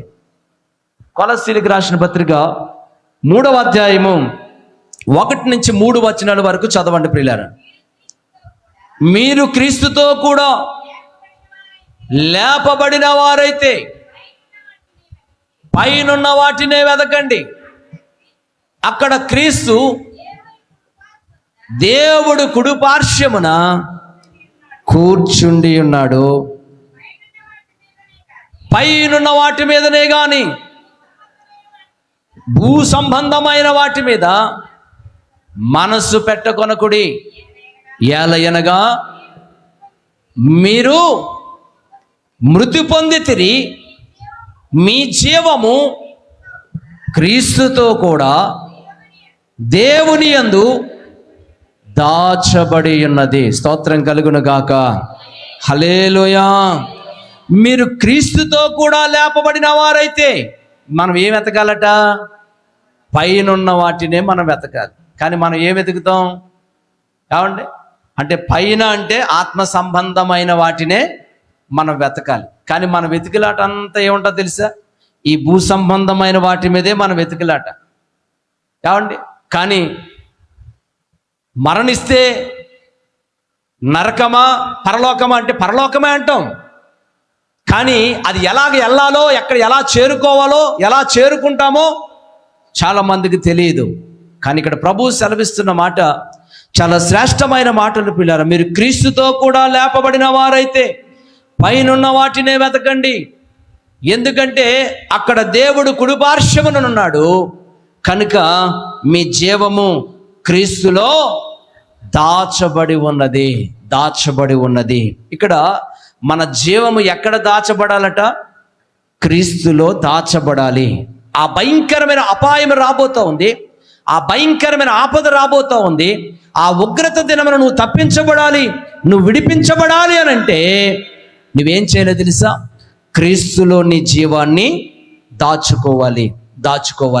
ఎందుకు దాచుకోవాలనంటే ఈ భూమి మీద జీవిస్తున్నంత కాలము ఏదో ఒక ఆపద, ఏదో ఒక అపాయము, ఏదో ఒక బలహీనత, ఏదో ఒక శక్తులు మనల్ని ఏం చేస్తూ ఉంటాయంటే ఏదో విధంగా మనల్ని నాశనం చేయాలి, ఏదో విధంగా మనలను మరణానికి అప్పగించాలి, ఏదో విధంగా పిల్లారా మనలను నాశనం చేసి దేవుని కృపను పొందుకోకుండా నరకానికి మనము చేరాలని ఏదో ఒకటి మన మీద దాడి చేస్తూనే ఉంటది. ఎందుకనంటే మన జీవితాలు గ్యారంటీ లేని జీవితాలు. వస్తువుల కన్నా గ్యారంటీ ఉంది, కానీ మానవుడు చేసే వస్తువులకైనా గ్యారంటీ ఉంది. కానీ ఏమంటే మనకు గ్యారంటీ ఉందా? నేను 70 సంవత్సరాలు బతుకుతున్నాను ఎవరైనా చెప్పగలుగుతారా? ఎవరు చెప్పలేం. ఏమండి, ఎవరు చెప్పలేం. గ్యారంటీ లేని జీవితాలు మనవి. అందుకే ప్రియులారా, ఏదో ఒకటి మనలను పాడు చేయాలి, మనలను నాశనం చేయాలి, మరణానికి అప్పగించాలని ఏదో ఒకటి మన మీద దాడి చేస్తూ ఉంటుంది. చిన్న కథ మన అందరికీ తెలుసు. ఒకటి ఎందుకనంటే చూడండి, ఒక చెరువు ఉందట. ఆ చెరువులో ఒక మొసలు ఉందట. ఏమండి, ఆ చెరువు గట్టు మీద చక్కగా పచ్చని చెట్లు ఉన్నాయి. ఆ చెట్ల మీద ఒక కోతి ఉందట. రోజు ఇవేం చేస్తూ ఉన్నాయనంటే, ఈ మొసలు చూస్తూ ఉందా, కోతి రోజు ఆ చెట్ల మీద అటు ఇటు ఆడటం చూస్తూ ఉంది. బాగానే వీళ్ళిద్దరికి, మొసలేమో ఆ నీటిలో ఆడుతూ ఉంది. వీళ్ళిద్దరికీ స్నేహం కుదిరింది. చక్కగా మాట్లాడుకుంటూ ఉన్నాయి. మంచిగా ఆలోచనలు కలిగి ఉన్నారు. ఎంతగానో చక్కగా వీళ్ళకి స్నేహం ఇంకా యారా అంటే యారా అన్నట్టుగా వెళ్ళిపోయింది. అంతే కదా, మొదటి స్నేహం ఎలా ఉంటుంది? యావండి, ఎలా ఉన్నారండి, బాగున్నారని అంటూ ఉంటారు. తర్వాత ఎలా ఉంటుంది? కాస్త సీనియారిటీ పెరిగి కొలుదు, ఏం చేస్తున్నావు, ఎరా ఏం చేస్తున్నావు, ఇలా వెళ్ళిపోతూ ఉంటాయి. వీళ్ళు కూడా మంచి స్నేహితులు అయిపోయారు ఈ కోతి ముసలిని. ఒకానొక రోజున ఈ ముసలికి పాడుబుద్ధి వచ్చి, ఈ ముసలి ఏం చేసిందనంటే ఈ కోతితో మాట్లాడుతూ ఉంది. కోతి బావా, ఇదిగో నీవు ఈ పక్కన ఉంటున్నావు, ఎప్పుడుని నీవు అవతల పక్కకు వస్తే చక్కగా మంచి ఆహారం ఉంది. ఎప్పుడు ఇక్కడ తినే ఆహారమే తిన్నావు, అటు పక్కన వస్తే ఇంకా మంచి చెట్లు ఉన్నాయి, మంచి ఆహారం ఉంది. ఆ పక్కకు వస్తే చక్కగా మంచి ఆహారం దొరుకుతుంది నీకంటే. సరే, నువ్వు చెప్పేది బాగానే ఉంది, మరి నేను అవతల పక్క వెళ్ళాలంటే నేనేం చెయ్యాలి అని అందట. ఏమంటే, నేను అవతల పక్క వెళ్ళాలంటే నేనేం చెయ్యాలి అని అంటే, వెంటనే ఈ ముసలందట, కోతి బావా ఎంత మాట అన్నావు, నేను లేనా నీకు సాయం చేయడానికి అని అంటే, ఎలాగా అని అంటే, వెంటనే ముసలందట, ఏమీ లేదు కోతి బావా, నీవు వచ్చి నా ఈపు మీద కూర్చుంటే నేను తీసుకెళ్ళి చక్కగా, ముసలు ఏం చేస్తుంది, నీటి మీద తీలాడుతుంది కదా, ఏమంటే నా ఈపు మీద కూర్చుంటే నేను తీసుకెళ్ళి చక్కగా అవతల గొట్టుని పెడతాను. నువ్వు తర్వాత అక్కడ చక్కగా నువ్వు ఉన్నంతసేపు ఉండి చక్కగా నువ్వు అక్కడ ఆహారం తినేసి మరలా ఈ పక్కకి నేను దించుతానంటే, మంచి భలేగా ఆఫర్ ఇచ్చింది ముసలి బావ అనేసి ఈ కోతి బావ ఏం చేసిందనంటే, చక్కగా పాపం గంతేసుకుంటూ ఎగిరి ఒక్క దూకిందంట ముసలి మీదకి. అంతే కదా, ఇప్పుడు ఆహారం లేని కాడ ఆహారం దొరుకుతుందంటే ఇంకా శ్రేష్టమైనది ఏం చేస్తాం మనం కూడా, పరుగులు ఎట్టుకుంటూ వెళ్ళిపోతాం. ఇప్పుడు కూలి పనులు ఉంటాయి, వర్షాకాలం వచ్చేస్తుంది కోతల్లోని, ఏమంటే అప్పుడు దాకా 500 కూలి ఉంటుంది. కానీ వర్షం పడింది అనుకో, అప్పుడు ఎంత ఉంటుంది కూలి? 1000 రూపాయలు. ఇంకా వర్షమైనా వరదైనా రోగం వస్తుందన్నా చూడం, ఇంకా ఏం చేస్తాం, కూలి పనికి వెళ్ళిపోతాం. ఏమంటే ఈ కోతి కూడా ఏం చేసిందనంటే, మంచి భలేగా ఆఫర్ ఇచ్చిందని టక్కన దూకేసిందట. చక్కగా రెండు కూడా మాట్లాడుకుంటూ ఆ చెరువులో చక్కగా ప్రయాణం చేస్తూ ఉన్నాయట. ఈ ముసలికి మధ్య దూరంకి వెళ్ళేటప్పటికి ఏం పాడుబుద్ధి వచ్చిందనంటే, కోతి బావా నీ గుండెకాయలు చాలా బాగుంటాయంట, నీ గుండెకాయలు ఒకసారి ఎత్తావు అందంట. ఏమందా, నీ గుండెకాయలు చాలా టేస్ట్గా ఉంటాయంట, ఒక్కసారి నీ గుండెకాయలు నాకు ఇస్తావనంటే వెంటనే కోతికి అర్థమైపోయింది, అమ్మ దసరాలు ఇది మొత్తం మీద నన్ను ఏదో ప్లాన్డ్గానే తీసుకొస్తా ఉంది, నా మీద ప్రేమతో తీసుకొస్తుంది అనుకున్నాను, కానీ దీనికి ఒక ప్లాన్ ఉంది, నన్ను మొత్తం మీద ఏదోలాగా దీన్ని నన్ను నాశనం చేసేలా, ఇది నన్ను తినేయాలనుకుంటుందని వెంటనే కోతికి ఆలోచన కలిగి, ముసలి బావా ఎంత పని చేసావు, ఎంతవరకు నాకు చెప్పలేదే, అదేదో ముందుగా నాకు ఉండగా చెప్తే నేను నా గుండెకెళ్ళి నాతో తెచ్చుకుందిని కదంటే, అదేంటి అలాగ అన్నవేటి అనగానే, అవును ముందుగా నువ్వు చెప్తే నేను చక్కగా నా గుండెకాయలు తీసుకుని వద్దును, కానీ నువ్వు ఎప్పుడైతే చెప్పావో అప్పుడే నా గుండెకాయలు ఆ చెట్టుకి తగిలించేసి వచ్చేసాను అందంట. ఏమంద, ఆ చెట్టుకి తగిలించేసి వచ్చేసాను అందట.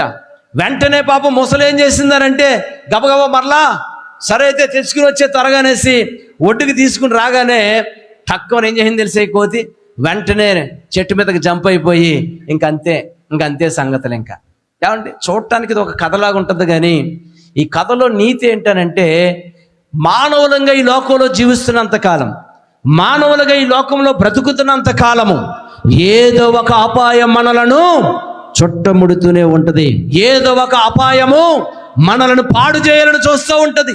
అందుకే ఈ లోకంలో అన్నిటికీ గ్యారంటీ ఉంది, కానీ మానవుడికి గ్యారంటీ లేదు. ఉందా గ్యారంటీ? ఉందా అండి? గ్యారంటీ లేదు ప్రియులారా.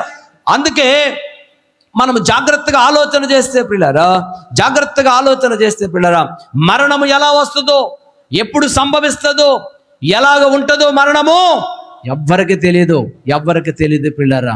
దేవుడు నరులారా తిరిగి రండి సెలవివ్వగా నరులు వెళ్ళిపోవలసిందే. లేదు లేదు నేను ఇంకా పిల్ల చేయాలి, ఇంకా చాలా బాధ్యతలు ఉన్నాయి, ఈ బాధ్యతలన్నీ చూసుకుని వస్తాను ప్రభువా, ఒక నెల సమయం ప్రభు అంటే కుదరదు. ఏమండి, ఆపద ఎలా వస్తుందో, మరణం ఎలా సంభవిస్తుందో తెలియదు ప్రియులారా. అందుకే జీవం ఉండగానే మనము క్రీస్తులో ఏం చేయబడాలో తెలుసా?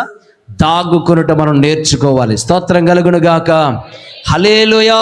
జీవం ఉండగానే మనం రక్షణ పొందుకోవాలి. జీవం ఉండగానే దేవుని కృపలో మనం రక్షించబడాలి. మన జీవాన్ని క్రీస్తుతో మనం దాచుకోవాలి పిల్లరా. ఎందుకనంటే మరణం ఎలా వస్తుందో, ఎప్పుడు వస్తుందో, ఎలా సంభవిస్తుందో మనకు తెలియదు కనుక. స్తోత్రం కలుగును గాక. హల్లెలూయా. అందుకే బైబిల్ గ్రంథంలో చాలా జాగ్రత్తగా చూస్తే పిల్లరా, ఏదో ఒకరోజు అపవాది మనల్ని ఎత్తుకుపోతుంది, ఏదో ఒకరోజు అపవాది మనల్ని నాశనం చేస్తుంది కనుక అందుకే జీవం ఉండగానే మనం క్రీస్తులో దాగుకోనాలి పిల్లరా. అందుకే పాత నిబంధన గ్రంథంలో పిల్లరా చాలా శ్రేష్టమైనటువంటి ఒక వ్యక్తి రక్షించబడాలనంటే, ఒక వ్యక్తి శత్రువు నుంచి విడిపించబడాలనంటే, క్షేమకరంగా ఉండాలనంటే పాత నిబంధన గ్రంథంలో 6 ఆశ్రయపురాలు ఉన్నాయి. ఎన్ని ఆశ్రయపురాలు ఉన్నాయి? 6 ఆశ్రయపురాలు ఉన్నాయి. ఎవరైనా ఏదైనా తప్పు చేసి ఒకవేళ ఆ తప్పు చేసినాడు పరుగున వెళ్ళిపోయి ఆ ఆశ్రయపురంలోకి వెళ్ళిపోతే వాడు ఎలాంటి వాడైనా, ఎంత ఘోర పాపి అయినా ఇక వాడిని ఏమి చేయడానికి వీలు లేదు. పాత నిబంధనలో 6 ఆశ్రయపురాలు కట్టబడ్డాయి. కొత్త నిబంధనకు వచ్చేటప్పటికి పిల్లరా మనం జాగ్రత్తగా ఆలోచన చేస్తే 7వ ఆశ్రయపురం ఏమిటనంటే నూతన నిబంధన గ్రంథము. స్తోత్రం కలుగును గాక. హల్లెలూయా. 7వది నువ్వు క్రీస్తు నిబంధనలో నువ్వు ఉండాలి, నువ్వు రక్షించబడాలి, నువ్వు విడిపించబడాలి, అపాయం నుంచి నువ్వు తప్పించబడాలి, నువ్వు క్షేమముగా ఆయన సన్నిధిని నువ్వు ఉండాలనంటే ఇదిగో 7వ ఆశ్రయపురం అన్నటువంటి క్రీస్తును నీవు కలిగి ఉండాలి. స్తోత్రం కలుగును గాక. హల్లెలూయా. క్రీస్తును కలిగి మనం ఉండాలి. చాలా మంది మందిరానికి వస్తారు కానీ ప్రియులారా రక్షణ పొందరు, రక్షణను నిర్లక్ష్యం చేస్తూ ఉంటారు పిల్లారా. చాలా మంది పిల్లారా రక్షణను నిర్లక్ష్యం చేసి వాయిదాల మీద వాయిదాలు వేస్తూ ఉంటారు. అలా ఉండడానికి వీల్లేదు పిల్లారా. నీ జీవము క్రీస్తులో కూడా దాచబడాలనంటే ఇదిగో జీవం ఉండగానే మనం ఏం చేయాలా? క్రీస్తులో అపాయం రాకముందే, ఆపద రాకముందే క్రీస్తులో మన జీవాన్ని దాచుకోవాలి. స్తోత్రం కలుగును గాక. దాచుకోవాలనంటే క్రీస్తును అంగీకరించి సొంత రక్షకుడిగా నీవు నమ్మాలి, రక్షణలోనికి నువ్వు నడవాలి. ఏమంటే చాలా మంది రక్షణను నిర్లక్ష్యం చేస్తూ ఉంటారు. దయచేసి పిల్లారా ఆ యాకోబు గారు అనుకుని ఉంటాడు, ఇందాక విజయవాడలో చనిపోయినాను అనుకుని ఉంటారు. పిల్లారా నాకేముందలే, ఇంకా ఏం పర్లేదు, హ్యాపీగా ఉన్నాను, బిల్డింగ్ కట్టుకున్నాను, గుడిసెలో అందరూ పోతారు, నాకేమవుదలే అనుకుని ఉంటాడు. కానీ ప్రియులారా చూస్తూ ఉండగానే ప్రియులారా ఆ బిల్డింగ్ కొట్టుకుపోయింది ప్రియులారా. భార్య భర్తలు ఇరువురు చనిపోయారు, బిడ్డ అనాథగా అయిపోయాడు. ఏమండి అనుకున్నారు? అసలు ఊహించారా ఆపద వస్తుందని, అక్కడ వరద వస్తుందని? ఎంతో చక్కగా వ్యాపారం జరుగుతూ ఉంది, ఎంతో చక్కగా విజయవాడ అంతా కూడా రమ్యముగా తయారు చేయబడింది. కానీ పరిస్థితులు మనం చూస్తూ ఉంటే ప్రియులారా ఆ అపాయం నుంచి ఎవరు కూడా తప్పించుకోలేకపోయారు. కారణం ఏమిటనంటే దేవుడు ప్రియులారా ఇలాంటి ప్రళయాలు వస్తాయి, ఇలాంటి ఉగ్రత దినాలు రాబోతూ ఉన్నాయి, భూకంపాలు రాబోతూ ఉన్నాయి, వరదలు రాబోతూ ఉన్నాయి, రాజ్యాల మీదకి రాజ్యాలు దండెత్తుతాయి పిల్లారా, భయంకరమైనటువంటి కరువులు రాబోతూ ఉన్నాయని 2024 సంవత్సరాల క్రితమే ఒక అపాయమే భూమి మీదకి రాబోతూ ఉందని స్వయాన ప్రభువే తన ఆత్మచేత సువర్ణ అక్షరాలతో బైబిల్ గ్రంథంలో రాయించి పెట్టారు. స్తోత్రం కలుగును గాక. హల్లెలూయా. అందుకే రక్షణను నిర్లక్ష్యం చేయకూడదు. ఎందుకు ఈ కోటాలనంటే ప్రియులారా నీవు ఒకవేళ నిర్లక్ష్యం వహిస్తూ సన్నిధికి నడుస్తూ మందిరానికి వెళ్తూ ఒకవేళ రక్షణను నిర్లక్ష్యం చేస్తే కనుక ఇదిగో ఈ 3 దినాలు కూడా ఉపవాస కోడికల్లో దేవుడు తన దాసులను నిలబెట్టుకుని పిల్లల దేవుడు అనేకమైన శ్రేష్టమైన మాటలు దేవుడు మనకు అనుగ్రహిస్తూ ఉన్నారు కనుక వినిన ప్రతి మాట కూడా మన హృదయాల్లో భద్రపరుచుకుని ఆ వాక్యానుసారంగా మనం ముందుకు నడవగలిగితే క్రీస్తులో కూడా మన జీవము దాచబడుతుంది. స్తోత్రం కలుగును గాక. హల్లెలూయా. అందుకే ప్రియులారా, ఒక దేవుడు ఈ రోజున మనం ఒక ప్రశ్న అడుగుతా ఉన్నాడు. నీ జీవము ఎవరితో ఉంది? క్రీస్తులో ఉందా లేక లోకంలో ఉందా? జాగ్రత్తగా మనం ఆలోచన చేయాలి. మన జీవము ఎక్కడ దాచబడాలనంటే, ఆపద నుంచి తప్పించబడాలి, అపాయము నుంచి విడిపించబడాలనంటే నీ జీవము క్రీస్తులో దాచబడాలి. అందుకే దాచబడాలనంటే దేవుడు అడుగుతూ ఉన్నాడు, ఈ రోజున మన జీవము క్రీస్తులో ఉందా? ఒకవేళ లేదు అనంటే దేవుడు మరొక అవకాశాన్ని దేవుడు నీకు ఇస్తా ఉన్నాడు. పిల్లారా, మన జీవాన్ని క్రీస్తుతో దాచబడాలనంటే ఇదిగో అలక్ష్యం చేయకుండా దేవుని సన్నిధిలో మనము ఆయన సొంత రక్షకుడిగా మనం అంగీకరించబడి ఆయన సన్నిధిలో మనం అనేక మందికి సాక్షార్థమై మనం నిలవాలని ప్రభువు పేరట మీకు తెలియపరుస్తా ఉన్నాను. స్తోత్రం కలుగును గాక. హల్లెలూయా. ఈ రోజున ఇలా ఉన్నానంటే దేవుని కృప అండి. ఈ రోజున మీ మధ్యన ఇలా నిలవబడగలిగానంటే దేవుని కృప. ఈస్ట్ గోదావరిలో, తూర్పు గోదావరి జిల్లాలో మొట్టమొదటి కరోనా కేసు ఎవరిదంటే నాదే. కాల్తో మీరు కొట్టుకోండి, గూగుల్లో కొట్టుకోండి. ఏమండి, మొట్టమొదటి కరోనా కేసు ఎవరిదనంటే రామచంద్రపురంలో పలానా విజయ్ కుమార్. అప్పటికి నేను ఎవ్వడికి తెలియదు, నేను సేవకుని. అప్పుడే నేను విదేశాలు వెళ్ళి వచ్చాను. చక్కగా 2-3 నెలలు అక్కడ వాడబడి వచ్చాను. వచ్చి రాగానే లాక్డౌన్ పెట్టేశారు. రాగానే ఒక 6 రోజులు ఇంట్లో బాగానే ఉన్నాను, బాగానే తిరిగేసాను. అక్కడ నుంచి లాక్డౌన్ పెట్టారు. లాక్డౌన్ పెట్టగానే అప్పుడు వచ్చిన రూమర్స్ ఏంటంటే, ఎవరు విదేశాల నుంచి వచ్చారో వాళ్ళందరినీ కూడా బంధించేయండి. అందులో మొట్టమొదటి వాడిని ఏమంటే నేనే, ఈస్ట్ గోదావరిలో. వెంటనే ప్రియులారా జరిగిన సంఘటన ఏమిటనంటే, ప్రియులారా అప్పటి వరకు మా వాళ్ళు ఏమన్నారంటే, విదేశాల నుంచి వస్తున్నారు కదా పాస్టర్ గారు, రాకలేక వస్తున్నారు, 3 నెలలు ఉండి వస్తున్నారు, చక్కగా మీకు మంచి ఫ్లెక్స్లు కడతాం మెయిన్ రోడ్లో అన్నారు. నేను అన్నాను, మనకు ఫ్లెక్స్లు ఎంతగా బురద కోళ్ళారా, దేవుడు చూస్తూ ఉన్నాడు మన పరిచయం అంతటిని, మీరు అలాంటి పనులు ఏం చేయకండి, మనకు అలాంటి ఏం వద్దు అని అంటే, పాపం వాళ్ళు తిట్టుకుని మొత్తం మీద కసురుకునో, నా బాధ పడలేక ఈనాకపోతే తిట్టేస్తాడు ఈయన అనేసి మొత్తం మీద కట్టడం మానేశారు. ఏమండి, వచ్చాను, ఒక 6 రోజులు బాగానే ఉన్నాను. తర్వాత లాక్డౌన్ పెట్టారు. ఎవరు వచ్చారు విదేశాల నుంచి అని అంటే, ఇక పలానా విజయ్ కుమార్ గారు వచ్చారు. నాకు ఏమీ లేదు, నాకు అసలు ఏమీ లేదు అసలు. ఇక నమ్మరు కదా, ఇంకా వచ్చారు కాబట్టి మీరు ఇంట్లో ఉండిపోవాలన్నారు. అదేంటి సార్, కాకపోతే నన్ను టెస్ట్ చేసుకోండి, నేను ఇంట్లో ఉండాలంటే కష్టం, ఎందుకంటే నేను 4 తిరిగినోండి కనుక నాకు సంఘం ఉంది, నాకు బోల్డ్ ఉంది ఇక్కడ, కనుక నేను అందరింటికి వెళ్ళాలి, ఎలా ఉన్నారంటే చూడాలి నా బిడ్డలు అంటే, లేదు సార్ మీరు ఇంట్లోంచి బయటికి వెళ్ళడానికి లేదు, ఇంట్లోంచి బయటికి వెళ్తే మీ మీద యాక్షన్ తీసుకోవాల్సి వస్తుందని నా దగ్గర ఉన్న ఫోన్ కూడా ఏం చేశారు తెలుసా, పోలీస్ స్టేషన్ వారు, ఎస్ఐ గారు, సిఐ గారు దీన్ని ట్యాగ్ చేసుకున్నారు. అంటే నేను ఇంట్లోంచి అలా అడుగు బయటకు పెట్టానంటే వాళ్ళకి వెళ్ళిపోద్ది, అక్కడ మెసేజ్ వెళ్ళిపోద్ది, పలానా విజయ్ కుమార్ గారు బయటికి వెళ్తున్నాడు అనేసి వాళ్ళకి తెలిసిపోద్ది. అంతలా ట్యాగ్ చేశారు. ఇంట్లోంచి బయటికి వెళ్ళడానికి లేదు. ముందు 15 రోజులు అన్నారు, సరే అనుకున్నాను. మరలా 20 రోజులు అన్నారు, సరే అనుకున్నాను. మరలా 45 రోజులు అన్నారు. ఎన్ని రోజులు అన్నారు? 45 రోజులు అన్నారు. ప్రియులారా 45 రోజులు అయిపోయింది. నేను అనేవాడిని, ప్రతిరోజు కూడా ఎంత టార్చర్ అంటే నాకు ఆ 45 రోజులు కనీసం బయటకు వచ్చి అలా హాల్లో అలా వరండాలో నిలబడినా వెంటనే ఫోన్లు వెళ్ళిపోయి ఎక్కడెక్కడో సీఎంఓ ఆఫీస్ నుంచి, హెల్త్ డిపార్ట్మెంట్ నుంచి ఫోన్లు వచ్చేసి, నేను ఎందుకు పనికిరానటువంటి చిన్న సేవకుడిని వాళ్ళు ఫోన్లు చేసి ఏమనేవారు తెలుసా, సార్ మీరు ఎన్ఐఆర్ కదండి, మీరు బయటికి రావద్దు సార్, మీరు ఎడ్యుకేటెడ్ కాదండి. నేను 7వ తరగతి 3 సార్లు ఫెయిల్ అయిపోయాను. నేను ఎవరినంటే ఇప్పుడు ఎన్ఆర్ఐనంట. నిజం, 7వ తరగతి 3 సార్లు ఫెయిల్ అయిపోయాను. ఏమండి, 7వ తరగతి 3 సార్లు ఫెయిల్ అయిపోయాను నన్ను. పిల్లారా దేవుడు ఎంతగా హెచ్చించాడనంటే, పిల్ల గర్వంగా చెప్తా ఉన్నాను ఈ మాటలు.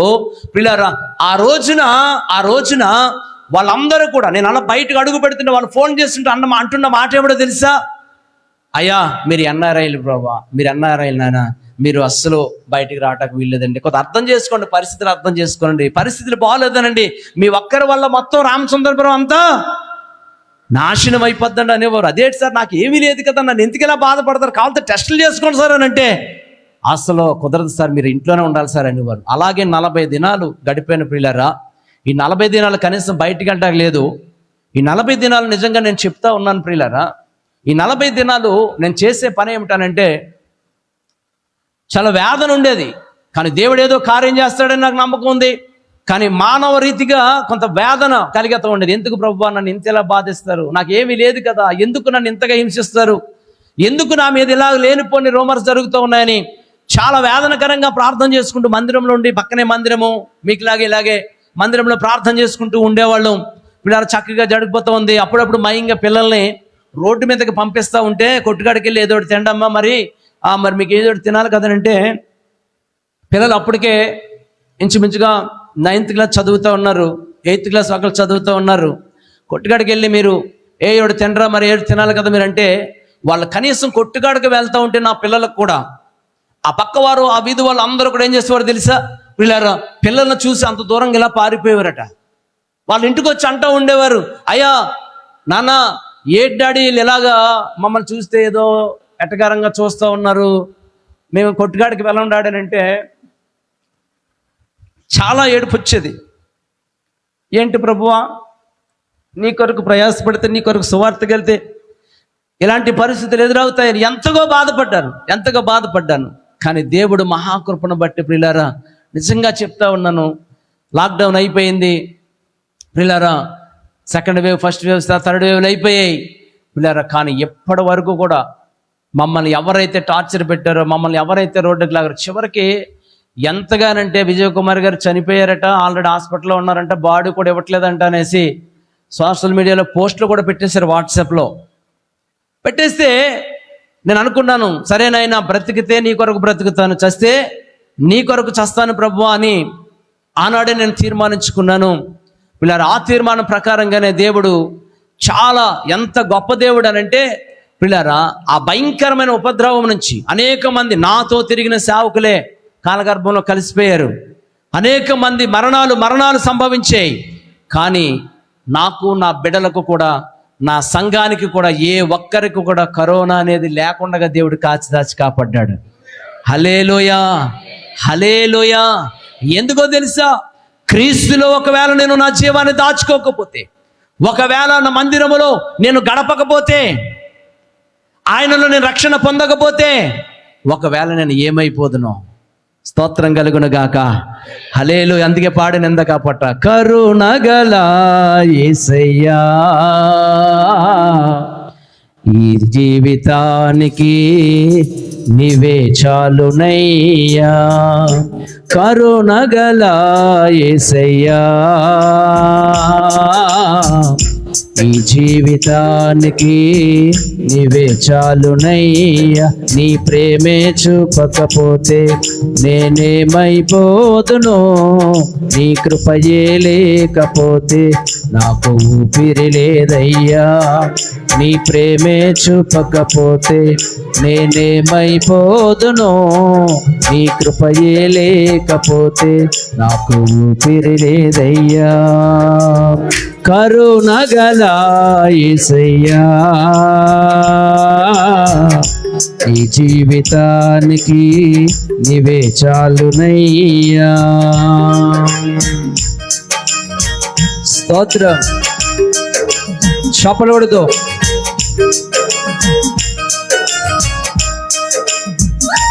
స్తోత్రం నాయన.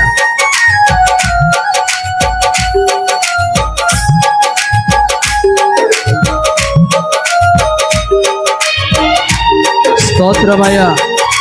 నా జీవితం అంతా జీవించదు నీ కొరకే.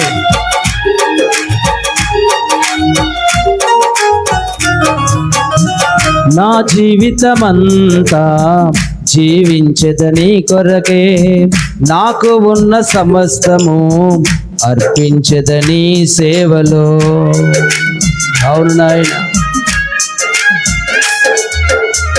నా జీవితమంతా జీవించదని కొరకే, నాకు ఉన్న సమస్తము అర్పించదని సేవలో.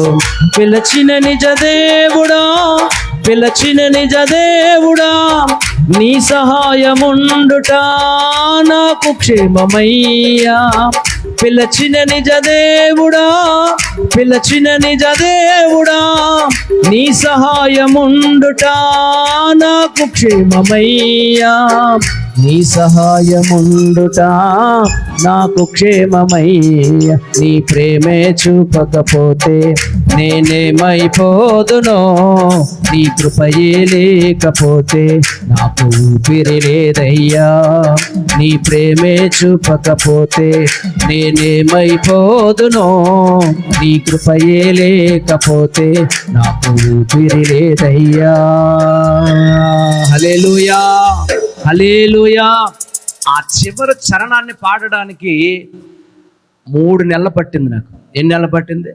3 నెలలు పట్టింది ఆ పాట నేర్చుకుని పాడడానికి. ఆ చివరి చరణం పాడడానికి 3 నెలలు ఆలోచించాను, పాడాలా వద్దని. ఎందుకో తెలుసా? పాటలు పాడేయటం కాదు, ఆ పాటల్లో ఉన్నటువంటి అర్థాన్ని మనం గ్రహించుకుని, ఆ పాటల్లో ఉన్న మాధుర్యాన్ని మనం గ్రహించుకుని, ఆ పాటల్లో ఉన్న అర్థాల ప్రకారంగా మనం జీవించగలిగితే దేవుడు మన బ్రతుకులను మార్చి ఉన్నతంగా ఆశీర్వదించే దేవుడైన. హల్లెలూయా, హల్లెలూయా.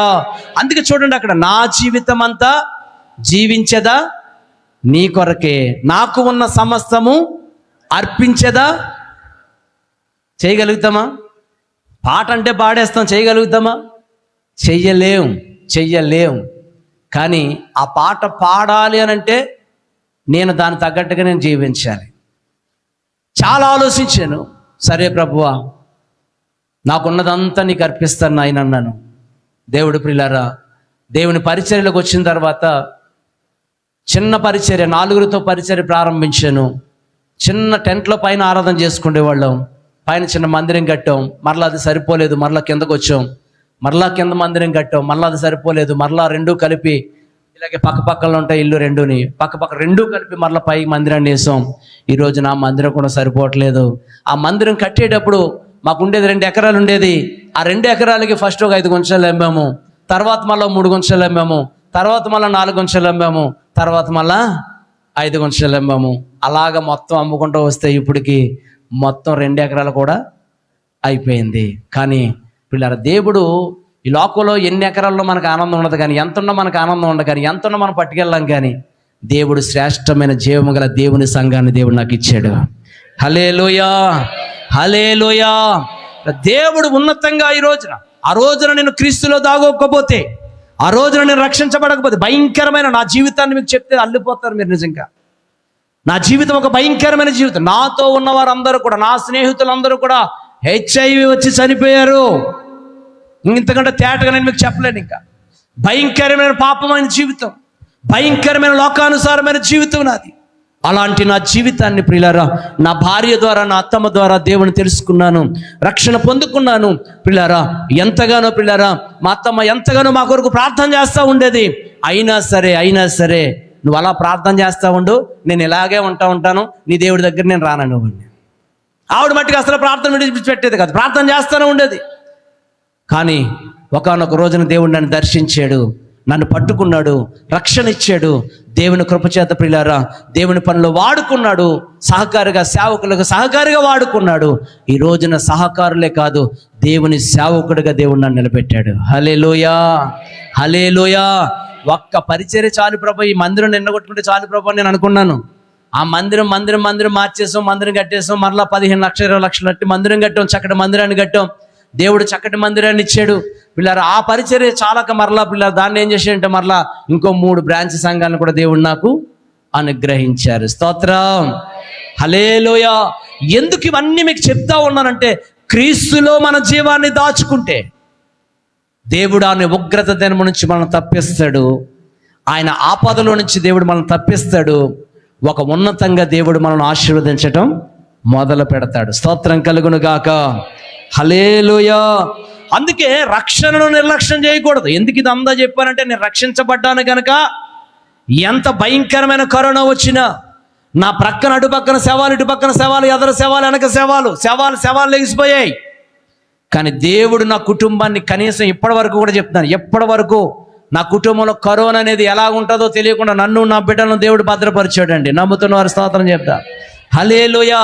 ఎలా ఉంటుందో కూడా మాకు తెలియదు. అది చాలామంది ఆ చూస్తూ ఉంటే టీవీలో ఆ ఊపిరి ఆడక చచ్చిపోతున్నట్టు ఉండరు. ఎలా ఉంటుంది ఇది అనుకునేవాడిని, నేను ఎలా జరుగుతూ ఉంది అనుకుంటూ ఉండేవాడిని. కానీ నా పక్కనే ఊపిరి ఆడక ప్రియులారా LIC ఏజెంట్ మా ఇంటి పక్కనే ఏదో డబ్బులు ఇచ్చుకోవడానికి వెళ్ళి ఆ పాలసీ చేయడానికి డబ్బులు తీసుకోవడానికి వెళ్ళాట, డబ్బుల ద్వారా కరోనా వచ్చేసింది మనోడికి. ఊపిరాడక ప్రియులారా హాస్పిటల్లో జాయిన్ అయితే 6 రోజులు హాస్పిటల్లో ఉన్నాడు. అందరూ అన్నారు మీ పక్కనే కరోనా వచ్చింది, మీకు కరోనా ఉందన్నారు. ఇగో పక్కనే వచ్చిందయ్యా అని అంటే, నా దేవుడు నాకు రక్షణగా ఉన్నాడు, కవచంగా ఉన్నాడు, యెహోవాయే నన్ను కాపాడుతాడు అనేవాడిని. స్తోత్రం కలుగును గాక. హల్లెలూయా, హల్లెలూయా.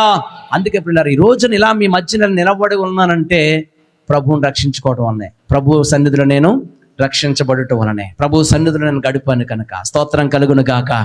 కనుక అందుకే రేపు రాబోయే అపాయం నుంచి మనం తప్పించబడాలంటే బుద్ధిమంతులుగా ఈ రోజున మనం ఏం చేయాలి? క్రీస్తులో మన జీవాన్ని దాచుకోవాలి. స్తోత్రం కలుగును గాక. హల్లెలూయా. బుద్ధిమంతులైతే మొట్టమొదటిదిగా మన జీవాన్ని ఎక్కడ దాచుకోవాలట? క్రీస్తులో మనం దాచుకోవాలి. రెండవదిగా నేను చెప్తాను పిల్లరా, ఎక్కడ మనము బుద్ధిమంతులమైతే ఎక్కడ మనం తప్పించబడతాం, ఎలాగ మనం దాక్కోవాలంటే మనం చూస్తే పిల్లరా, రెండవదిగా 1వ సమూయేలు రాసిన గ్రంథము 20వ అధ్యాయము 5వ వచనం చదవండి. 1వ సమూయేలు రాసిన గ్రంథము 20వ అధ్యాయము 5వ వచనాన్ని చదవండి ప్రియులారా. 1వ సమూయేలు 20వ అధ్యాయము. అందుకు దావీదు, రేపటి దినము అమావాస్య, అప్పుడు నేను తప్పక రాజుతో కూడా కూర్చుండి భోజనము చెయ్యాలి. అయితే ఎల్లుండి సాయంత్రము వరకు చేనులో దాగుకొనుటకు నాకు సెలవిమ్మో. ఇలా చూడండి ఇంకా అందరూ. ఇప్పుడు మొట్టమొదటి మనం ఎక్కడ దాక్కోవాలట చెప్పాలి? క్రీస్తులో మన జీవాన్ని దాచుకోవాలి. క్రీస్తులో మనం జీవాన్ని దాచుకోవడం అంటే మనము సమయం ఉండగానే మనం ఏం చేయాలి? క్రీస్తులో మనము రక్షించబడాలి. సొంత రక్షకుడిగా అంగీకరించి మనము రక్షణ పొందుకోవాలి. రెండవది ఇక్కడ మనం చూస్తే పిల్లారా, దావీదు చెప్తున్న మాట ఏమిటో తెలుసా? ఇదిగో నాయనా, రేపు అమావాస్య. ఏంటంట? అమావాస్య. ఎల్లుండి సాయంత్రం వరకు నన్ను చేనులో దాగుకొనుటకు నాకు సెలవిమ్ము. సందర్భాన్ని జాగ్రత్తగా మనం ఆలోచన చేస్తే, సౌలు ఇశ్రాయేలు ప్రజలకు మొదటి రాజు. ఎవరికట? ఇశ్రాయేలు ప్రజలకు మొదటి రాజు. ఈ సౌలుకు ఉన్నటువంటి అలవాటు ఏమిటనంటే, ప్రతి అమావాస్య దినమున రాజకుమారులందరినీ పిలిచి ఒక విందు చెయ్యాలి. ఏం చెయ్యాలి? ఏ పార్టీ ఇది? రాజకుమారుల పార్టీ. ప్రతి అమావాస్య దినమున, ప్రతి నెలలో అమావాస్య దినమున ఏం చెయ్యాలి అని అంటే పార్టీ చెయ్యాలా? ఏం పార్టీ అంటే చీకటి పార్టీ. అంతే కదా? అంతే కదండి. అమావాస్య పార్టీ అంటే ఏ పార్టీ? చీకటి పార్టీ. ఏమంటే చీకట్లో ఏముంటుంది? పాపం ఉంటుంది, ఇంకా అన్నీ ఉంటాయి. చీకటే పాపానికి సాదృశ్యం. ఏమండి? లోకానికి సాదృశ్యం. ఏమండి? ఈ చీకటి పార్టీ ఈ అమావాస్య దినమున ప్రతి ఒక్కరు కూడా, రాజకుమారులందరూ కూడా ఏం చేయాలంటే ఈ పార్టీకి వెళ్ళాలి. ఒకవేళ నిజంగా ఏదైనా పని ఉందని ఎక్కడికైనా వెళ్ళి తప్పించుకోవాలనుకున్నా వాడు తప్పించుకోవడానికి వీల్లేదు.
చూసేవారు కాదు, అందరూ ఏమి చూసేవారు. ఇంకా ఇక్కడ పార్టీలు డాలంట, ఏళ్ళంట, అలాంటి యాక్టర్లు అంట, ఈ యాక్టర్లు అంట అనేసి ఎంత అసలు అయిపోయింది న్యూస్ అంతా కూడా.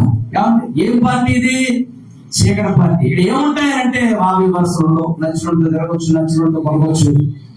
ఎవరెలా అంటే నేనున్నా. ఏ పార్టీ ఇది? సౌదీ గారు ఎవరు పిలిచాడు చీకటి పార్టీకి? రాజకుమారులు అందరూ కూడా ఉండాలి. ఇప్పుడు అక్కడ కూడా ఎవరు ఉంటారు?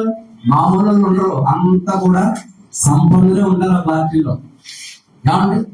తినేసి కొవ్వెక్కిపోయి ఇక వాళ్ళకి ఇక వావి వరుసలు తెలియక, సమాజంలో ఎలా ఉండాలో తెలియక, కళ్ళు ఎత్తికెత్తిపోయి ఇక వాళ్ళు ఎలా ఉంటారంటే భయంకరమైన పాపం చేస్తూ ఉంటారు వాళ్ళు. ఇక్కడ సౌదీ గారి కాలంలో కూడా పిల్లలు అక్కడ మనం చూస్తే అమావాస్య పార్టీలు జరుగుతూ ఉండేవి. ఈనాడు కూడా జరుగుతూ ఉన్నాయి, అక్కడ జరుగుతూ ఉన్నాయి, కానీ అంత పబ్లిక్ గా లేవంతే. దొరికారంటే పోలీసులు ఏం చేస్తున్నారు? శుభ్రంగా మెరగేసేసి శుభ్రంగా వాళ్ళని అరెస్ట్ చేసేస్తున్నారు. అందుకే పిల్లరా ఇక్కడ జాగ్రత్తగా ఆలోచన చేసి అన్నాడు, దావీదు అన్నాడు, ఆ సందర్భంలో మాట్లాడుతున్న మాట ఏమంటారంటే, ఎదుగు నాయన చేనులో తాగుకున్నట్టు మాకు సెలవివ్వు, సెలవివ్వు. చేను లేక పొలము. చేను అనగా పిల్లరా మందిరము, సంఘము. చేను అనగా సంఘము, సంఘము లేక పిల్లరా సహవాసము. జాగ్రత్తగా గమనించండి. చేను అనగా సంఘము లేక సహవాసము.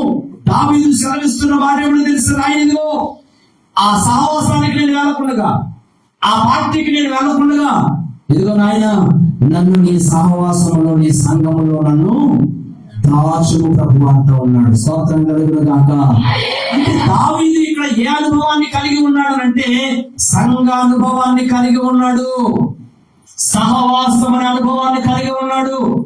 ఈ రోజున పిల్లల అపవాది కార్యాల నుంచి మనం విడిపించబడాలి, పాపం నుంచి మనం తప్పించబడాలి, శాపం నుంచి మనం విడిపించబడాలంటే ఇదిగో మనము పిల్లల ఏ అనుభవాన్ని మనం కలిగి ఉండాలంటే సంఘ అనుభవాన్ని కలిగి ఉండాలి. స్తోత్రం చెప్తామా?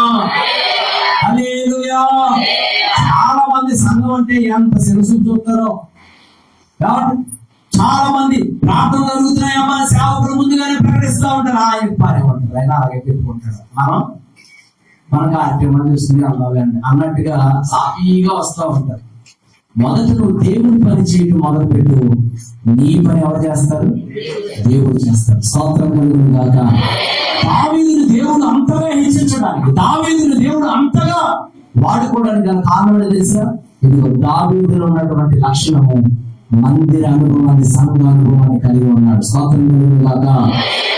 దావీదు చూడండి, ఏ కీర్తన రాసినా మందిరం అనే మాట లేకుండా ఆ కీర్తన రాయలేదు. మీరు ఏ కీర్తన చూసినా మందిరం అనే మాట కంపల్సరీ దావీదు రాసిన కీర్తనలో ఆ అనుభవాన్ని తప్పక జ్ఞాపకం చేసుకుంటాడు. కారణం ఏమిటంటే మందిరములో ఆశీర్వాదం ఉంది. స్తోత్రం కలుగును గాక. సహవాసంలో విడుదల ఉంది. కనుక మందిరంలో సంఘ అనుభవాన్ని నువ్వు కలిగి ఉంటే, సహవాస అనుభవాన్ని నువ్వు కలిగి ఉంటే, లోకంలో నువ్వు ఎట్టి పరిస్థితుల్లో కూడా కుడుగు కానీ ఎడమగాని తొట్టిపోకుండా నువ్వు నడవగలుగుతావు. స్తోత్రం కలుగును గాక. హల్లెలూయా, హల్లెలూయా.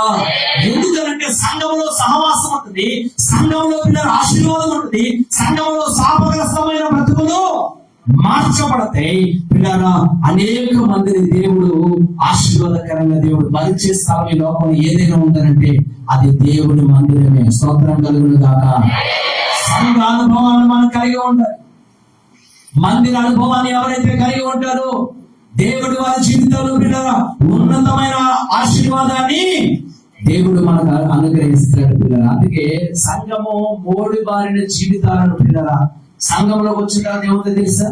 అవి చిగురింపజేస్తాడు దేవుడు. స్తోత్రం కలుగును గాక. అప్పుడు ఎందుకు పనికిరని నన్ను పిల్లల 7th క్లాస్ 3 సార్లు ఫెయిల్ అయిపోయిన నన్ను రామచంద్రపురంలో సేవ ప్రారంభించినప్పుడు పిల్లరా, ఆ సేవ ప్రారంభంలో అనేక మంది సేవకులు ఉన్నారు. నువ్వు రామచంద్రపురంలో సేవ చేయలేవు, ఎందుకంటే ఈ పక్కన వేసుకురామ ఉంది, పక్కన టౌన్ చర్చ్ ఉంది, పక్కనేమో ఇంకో 2 చర్చలు ఉన్నాయి. ఈ మైండ్ నువ్వేం సేవ చేస్తావయ్యా? నువ్వు చదువు లేదు, ఏమీ లేదు, నువ్వు సేవ ఎలా చేస్తావయ్యా అని అనేక మంది సేవకులు ఇప్పుడు ఉన్నారు, వాళ్ళు హేళన చేశారండి. అయినా వెనుతిరగకుండా, ఎక్కడ కూడా నిరాశపడిపోకుండా దేవుని మీద ఆధారపడ్డాను. ఆయన మందిరంలో కూర్చుని ప్రార్థించడం మొదలు పెట్టాము. నా భార్య నేను. దేవుడు ఈ రోజున మా జీవితాన్ని ఎందుకు పనికిరాని మా జీవితాన్ని 10th క్లాస్లోకి ఇంటర్మీడియట్కి వెళ్ళాను పిల్లరా. 7th ఏదో పూర్తి చేశాను. మా నాన్న చదువుకుని ఏదో గొప్ప లాయర్ అయిపోవడం మా నాన్న ఆశ. ఎందుకంటే మా మామయ్య హైకోర్టులో జాబ్ చేస్తూ ఉండేవాడు, మంచి రిజిస్టర్ అందులో హైకోర్టులో. ఆయన ఏదో జాబ్ చేస్తానో బాబు చదివించలేవాడు. నేనేమో నాకేం చదువు మీద ఇంట్రెస్ట్ ఉండేది కాదు, మా నాన్న చదవాలనేవాడు. ఈ బాధ తప్పగా ఈ బాధలు పడలేక ఇంకా అలాగే కాకినాడ ఆడలం కాలేజీ చదువుకున్నా 2 సంవత్సరాలు ఇంటర్మీడియట్. వెళ్ళేవాడిని కానీ చదివేం ఎక్కేది కాదు. కాబట్టి 2వ పీరియడ్ అవగానే పక్కన 4 థియేటర్లు ఉండేది. వెళ్ళగానే థియేటర్ 2వ పీరియడ్ అయిపోగానే గోడ దూకేయడం, సినిమా హాల్కి వెళ్ళిపోవడం. మళ్ళా సాయంత్రం ఇప్పుడంటే సిటీ బస్సులు లేవనుకోండి, అప్పుడు ఉండేవి. అప్పుడు సిటీ బస్సులు పిల్లలు అరగంట ఉండేవి. కాబట్టి ఆ టికెట్ ఎంత అంటే అప్పుడు 60 పైసలు టికెట్ మామూలుగా రూపాయి ఉండేది. స్టూడెంట్స్ ప్రత్యేకంగా ఏం చేసేవారంటే పాప సిటీ బస్సు వాటర్లో స్టూడెంట్స్ కి పాస్ ఇచ్చేవారు, రోజుకి 60 పైసలు. కాబట్టి ఎన్నిసార్లు తిరిగేయచ్చు బస్సు అక్కడి నుంచి వాళ్ళ పోనీ ఎన్నిసార్లు తిరిగేయచ్చు. కాబట్టి ఇలా ఉండేది నా జీవితం. అలాంటి నా జీవితాన్ని పిల్లలు ఈ రోజున దేవుడు ఉన్నతంగా దేవుడు ఆశీర్వదించడానికి గల కారణం తెలుసా? నేను క్రీస్తులో నా జీవనాన్ని దాచుకున్నాను. అంతేకాదు పిల్లరా, ప్రభు సన్నిధిలో ఈ రోజున పిల్లరా ఎంతగానో పిల్లరా నేను మందిరంలో ఉండి మందిర అనుభవాన్ని కలిగి ఎంతగానో దేవుని సన్నిధిలో నిరాశ నిస్పృహలో పిల్లరా దేవుని సన్నిధిలో ప్రార్థించాము. దేవుడు మా జీవితాన్ని సిగురింపజేయడం ప్రారంభించాడు. స్తోత్రం కలుగునుగాక. ఆ కరోనాలో అన్ని పరిస్థితులు అన్ని బాధలున్నా ఆ పరిస్థితుల్లో ఏం చేశారు తెలుసా? ఫస్ట్ వేవ్ అయిపోయింది, సెకండ్ వేవ్ మొదలైంది, మరణాలు స్టార్ట్ అయ్యి సేవకులు చచ్చిపోతా ఉన్నారు. సెకండ్ లాక్డౌన్ పెట్టారు. కరెక్ట్గా మందిరం ప్రారంభించారు కట్టడం రామచంద్రపురంలో.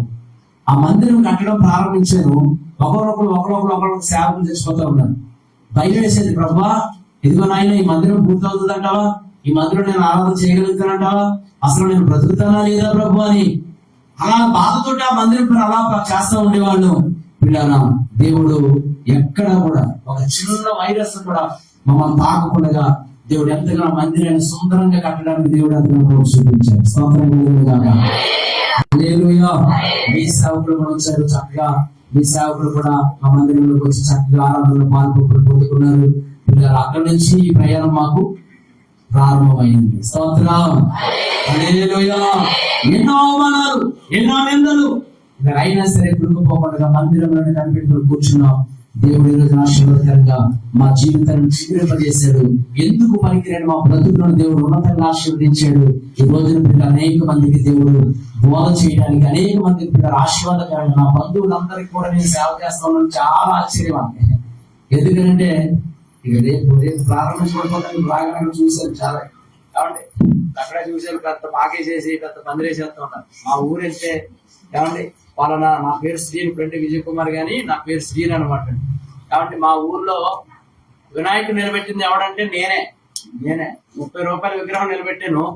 ఈ రోజు నా విగ్రహాన్ని 30 రూపాయల విగ్రహాన్ని దేవుడు ఏం చేశాడు తెలుసా? వీళ్ళ 1000 రూపాయల విగ్రహాలు పెడతా ఉన్నాను.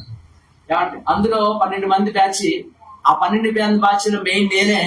ఆ 12 మందికి ఎలా నడిపించాలో, ఎలా చేయాలో, ఎలా రికార్డింగ్ కట్టాలో, బాబుని ఎలా తీసుకురావాలో ఇవన్నీ కూడా నడిపించింది నేనే. కానీ దేవుడు తన మహాకృప చేత నా భార్య చేత నా అత్తమ్మ చేత రక్షింపబడి ఆ పాపం నుంచి నేను బయటపడ్డాను. స్తోత్రం కలుగునుగా. ప్రారంభించబడిపోతున్నాయి.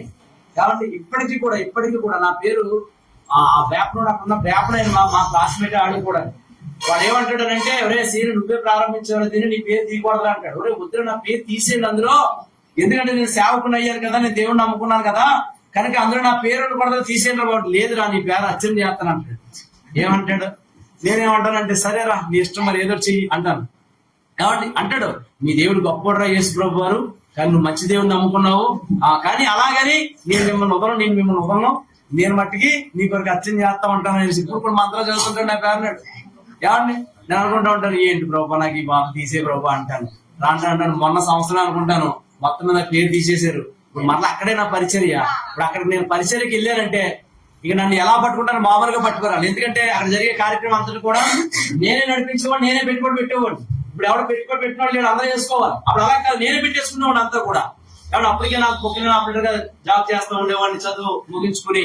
ఆ పొక్కిన ఆపరేటర్ వచ్చే జీతం అంతా కూడా అక్కడే పెట్టేవాడిని.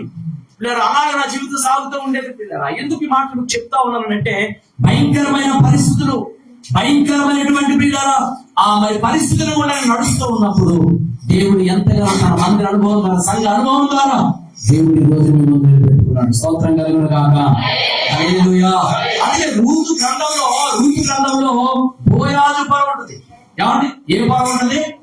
బోయాజు పర్వం. చాలా సంఘాలు ఉన్నాయి ఈ లోకంలో. ఏమండి? చాలా సంఘాలు ఉన్నాయి. కొంతమంది హల్లెలూయా చెప్పరు. ఏం చెప్తాం స్తోత్రం కలుగును గాక, నేను మోదేయాలా స్తోత్రం అంటారు. ఏమండి? కనుక చాలా రకరకాలు ఉన్నాయి.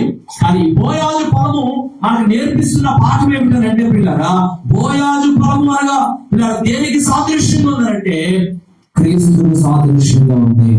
నువ్వు వెళ్ళే సంఘంలో ఎవరు ఉండాలో తెలుసా? క్రీస్తును కలిగి ఉండాలి. స్తోత్రం కలుగును గాక. దైవదాసుని మీకు ఇచ్చారు, చక్కగా మిమ్మల్ని నడిపిస్తా ఉన్నారు.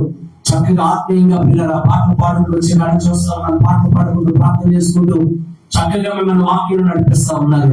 అందుని బట్టి నేను ఎంతగానో సంతోషించాను. స్తోత్రం కలుగును గాక. హల్లెలూయా. కొన్ని సంఘాల్లో క్రీస్తు ఉండదు, కొన్ని సంఘాల్లో క్రీస్తుకు ప్రాధాన్యత ఉండదు. దేనికి ప్రాధాన్యత ఉంటుంది?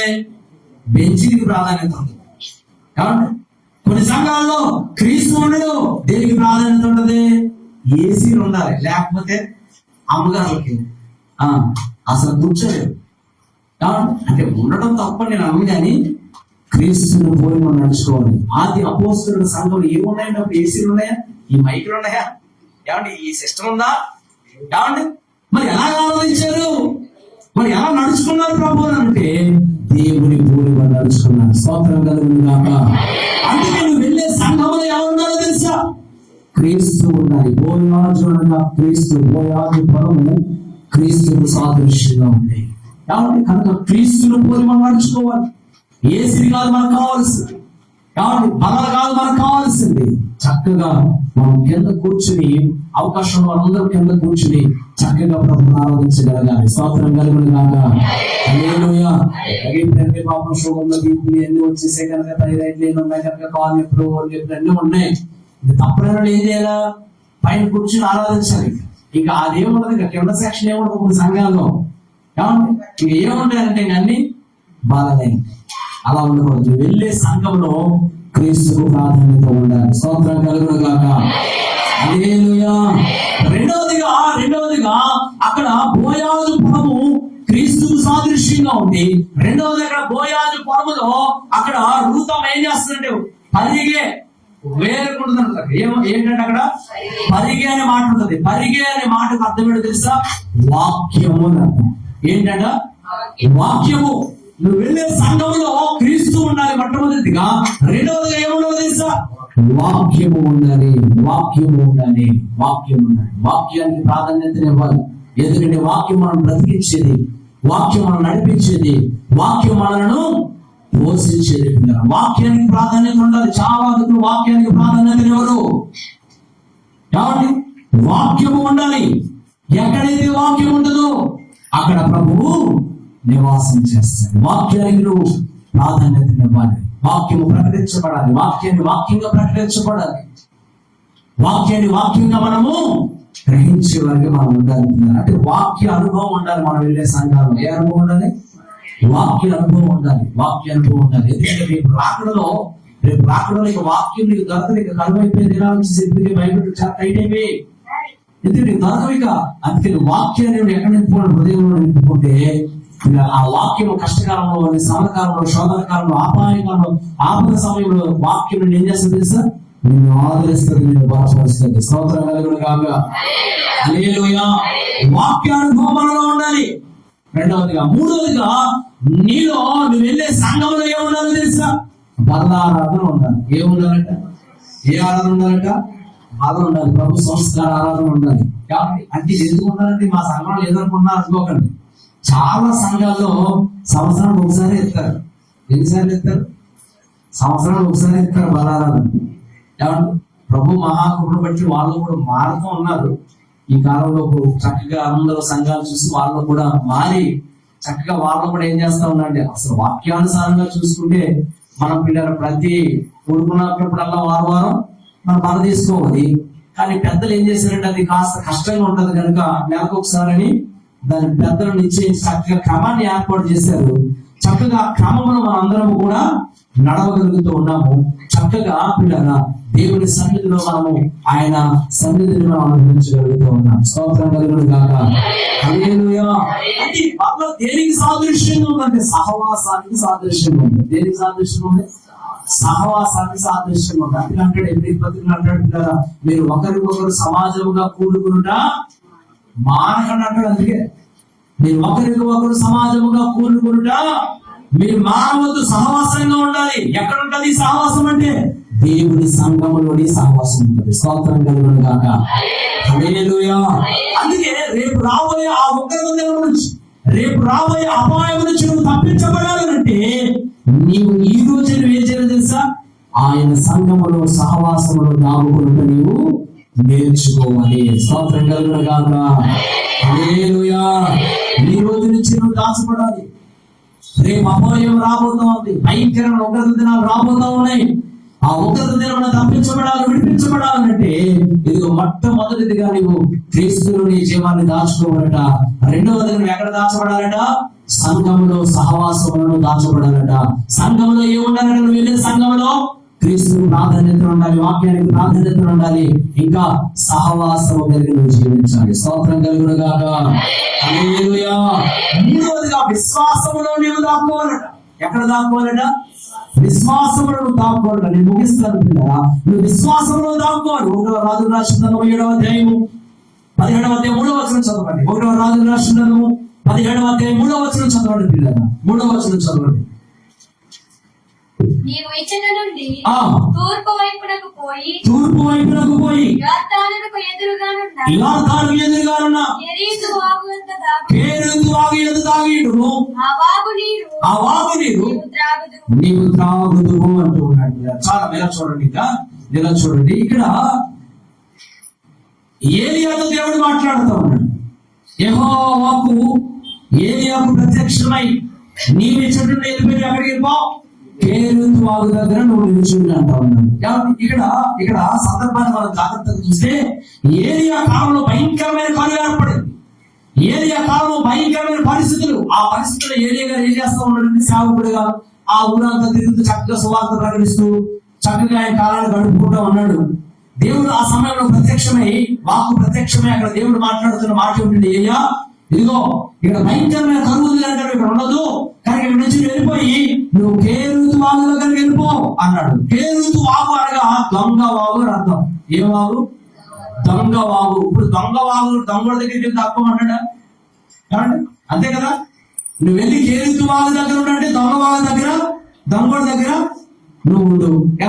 కానీ ఇక్కడ జాగ్రత్తగా మనం ఆలోచన చేస్తే పిల్లగా, జాగ్రత్తగా ఆలోచన చేస్తే దొంగ వాగు అంటే ఏంటంటే వర్షాకాలం వచ్చేటప్పుడు కొన్ని వాగులు ఉంటాయి. ఏమవుతాయి తెలుసా? ఉన్నట్టుగానే ఉంటాయి, చట్టం ఏమవుతాయి? పొంగిపోతూ ఉంటాయి. ఇప్పుడు బుడమేరు, ఆ విజయవాడలో బుడమేరు అనే ఏరియా ఎలాగైందంటే అలాగే తయారైంది. ఉన్నంతసేపు ప్రశాంతంగానే ఉన్నాయి, వరదలు ఎక్కువై వర్షం ఎక్కువైపోయింది, అది ఒకేసారి ఏమైంది? పొంగిపోయింది. ఇక్కడ వీళ్ళరా అక్కడ వాగు దగ్గర దాగు ఉండాలంటే ఇప్పుడు ఇక్కడ ఏరియా ఏం చేయాలి? ఇప్పుడు ఆ వాగును నమ్మేలా, దేవుడు చెప్పిన మాటలు నమ్మేలా? దేవుడు చెప్పిన మాటలు నమ్మి విశ్వాసం వచ్చేటప్పుడు ఏం చేయాలి? ఏరియా ఆ వాగు దగ్గర దాక్కుని ఉండాలి. స్తోత్రం కలుగును గాక. హల్లెలూయా. విశ్వాసంలో అక్కడ ఆ ఏరియా ఏం చేశాడనంటే ఆ వాగు దగ్గర వెళితే దేవుడు చెప్పిన మాట ముందు విశ్వాసం ఉంచాడు. విశ్వాసం ఉంచి ఆ వాగు దగ్గర దాక్కున్నాడు. వెళ్ళి పిల్లలు అక్కడ ఉండగానే దేవుడు ఏం చేశాడు తెలుసా? దేవుడు కాపురం ద్వారా దేవుడు అక్కడ పోషించాడు. స్తోత్రం కలుగును గాక. హల్లెలూయా. వాగును నమ్ముకుని కాదు మనం వెళ్ళవలసింది, ఈ లోకాన్ని చూసి కాదు నువ్వు బ్రతకవలసింది. దేవుడు నిన్ను పోషించేవాడు, దేవుడు నిన్ను నడిపించేవాడు, దేవుడు నీ ఆపదలో, అక్కరతలో, అవసరతలో నీకు తోడుగా ఉండేవాడు మనకున్నాడు. ఆయనే ప్రభువైన క్రీస్తుని నువ్వు నమ్మి ఆయన సన్నిధిలో నడవగలిగితే, నమ్మకం ద్వారా విశ్వాసం ఉంచగలిగితే దేవుడు నీ జీవితంలో ఎలాంటి సమస్యలున్నా, ఎలాంటి శోధనలున్నా, ఎలాంటి ఇరుకున్నా, ఎలాంటి ఇబ్బందులున్నా ప్రతి ఇబ్బందుల నుంచి నేను విడిపించి తప్పించి నిన్ను గణపరిచే దేవుడైనా. స్తోత్రం కలుగును గాక. హల్లెలూయా. విశ్వాసం ఉంచాలండి. అబ్రహాముతో దేవుడు మాట్లాడాడు. నీకు చక్కటి కుమారుని ఇస్తానయ్యా అనగానే శారమ్మ ఏం చేసింది? నవ్వుకుంది. ఎందుకంటే శారమ్మకు తెలుసు స్త్రీ ధర్మ ప్రకారంగా 60 సంవత్సరాలు దాటితే ఇంకేముంటది, నువ్వు బిడ్డలు పుట్టరు. కానీ అప్పటికి ఎంతో చేసింది వీళ్ళకి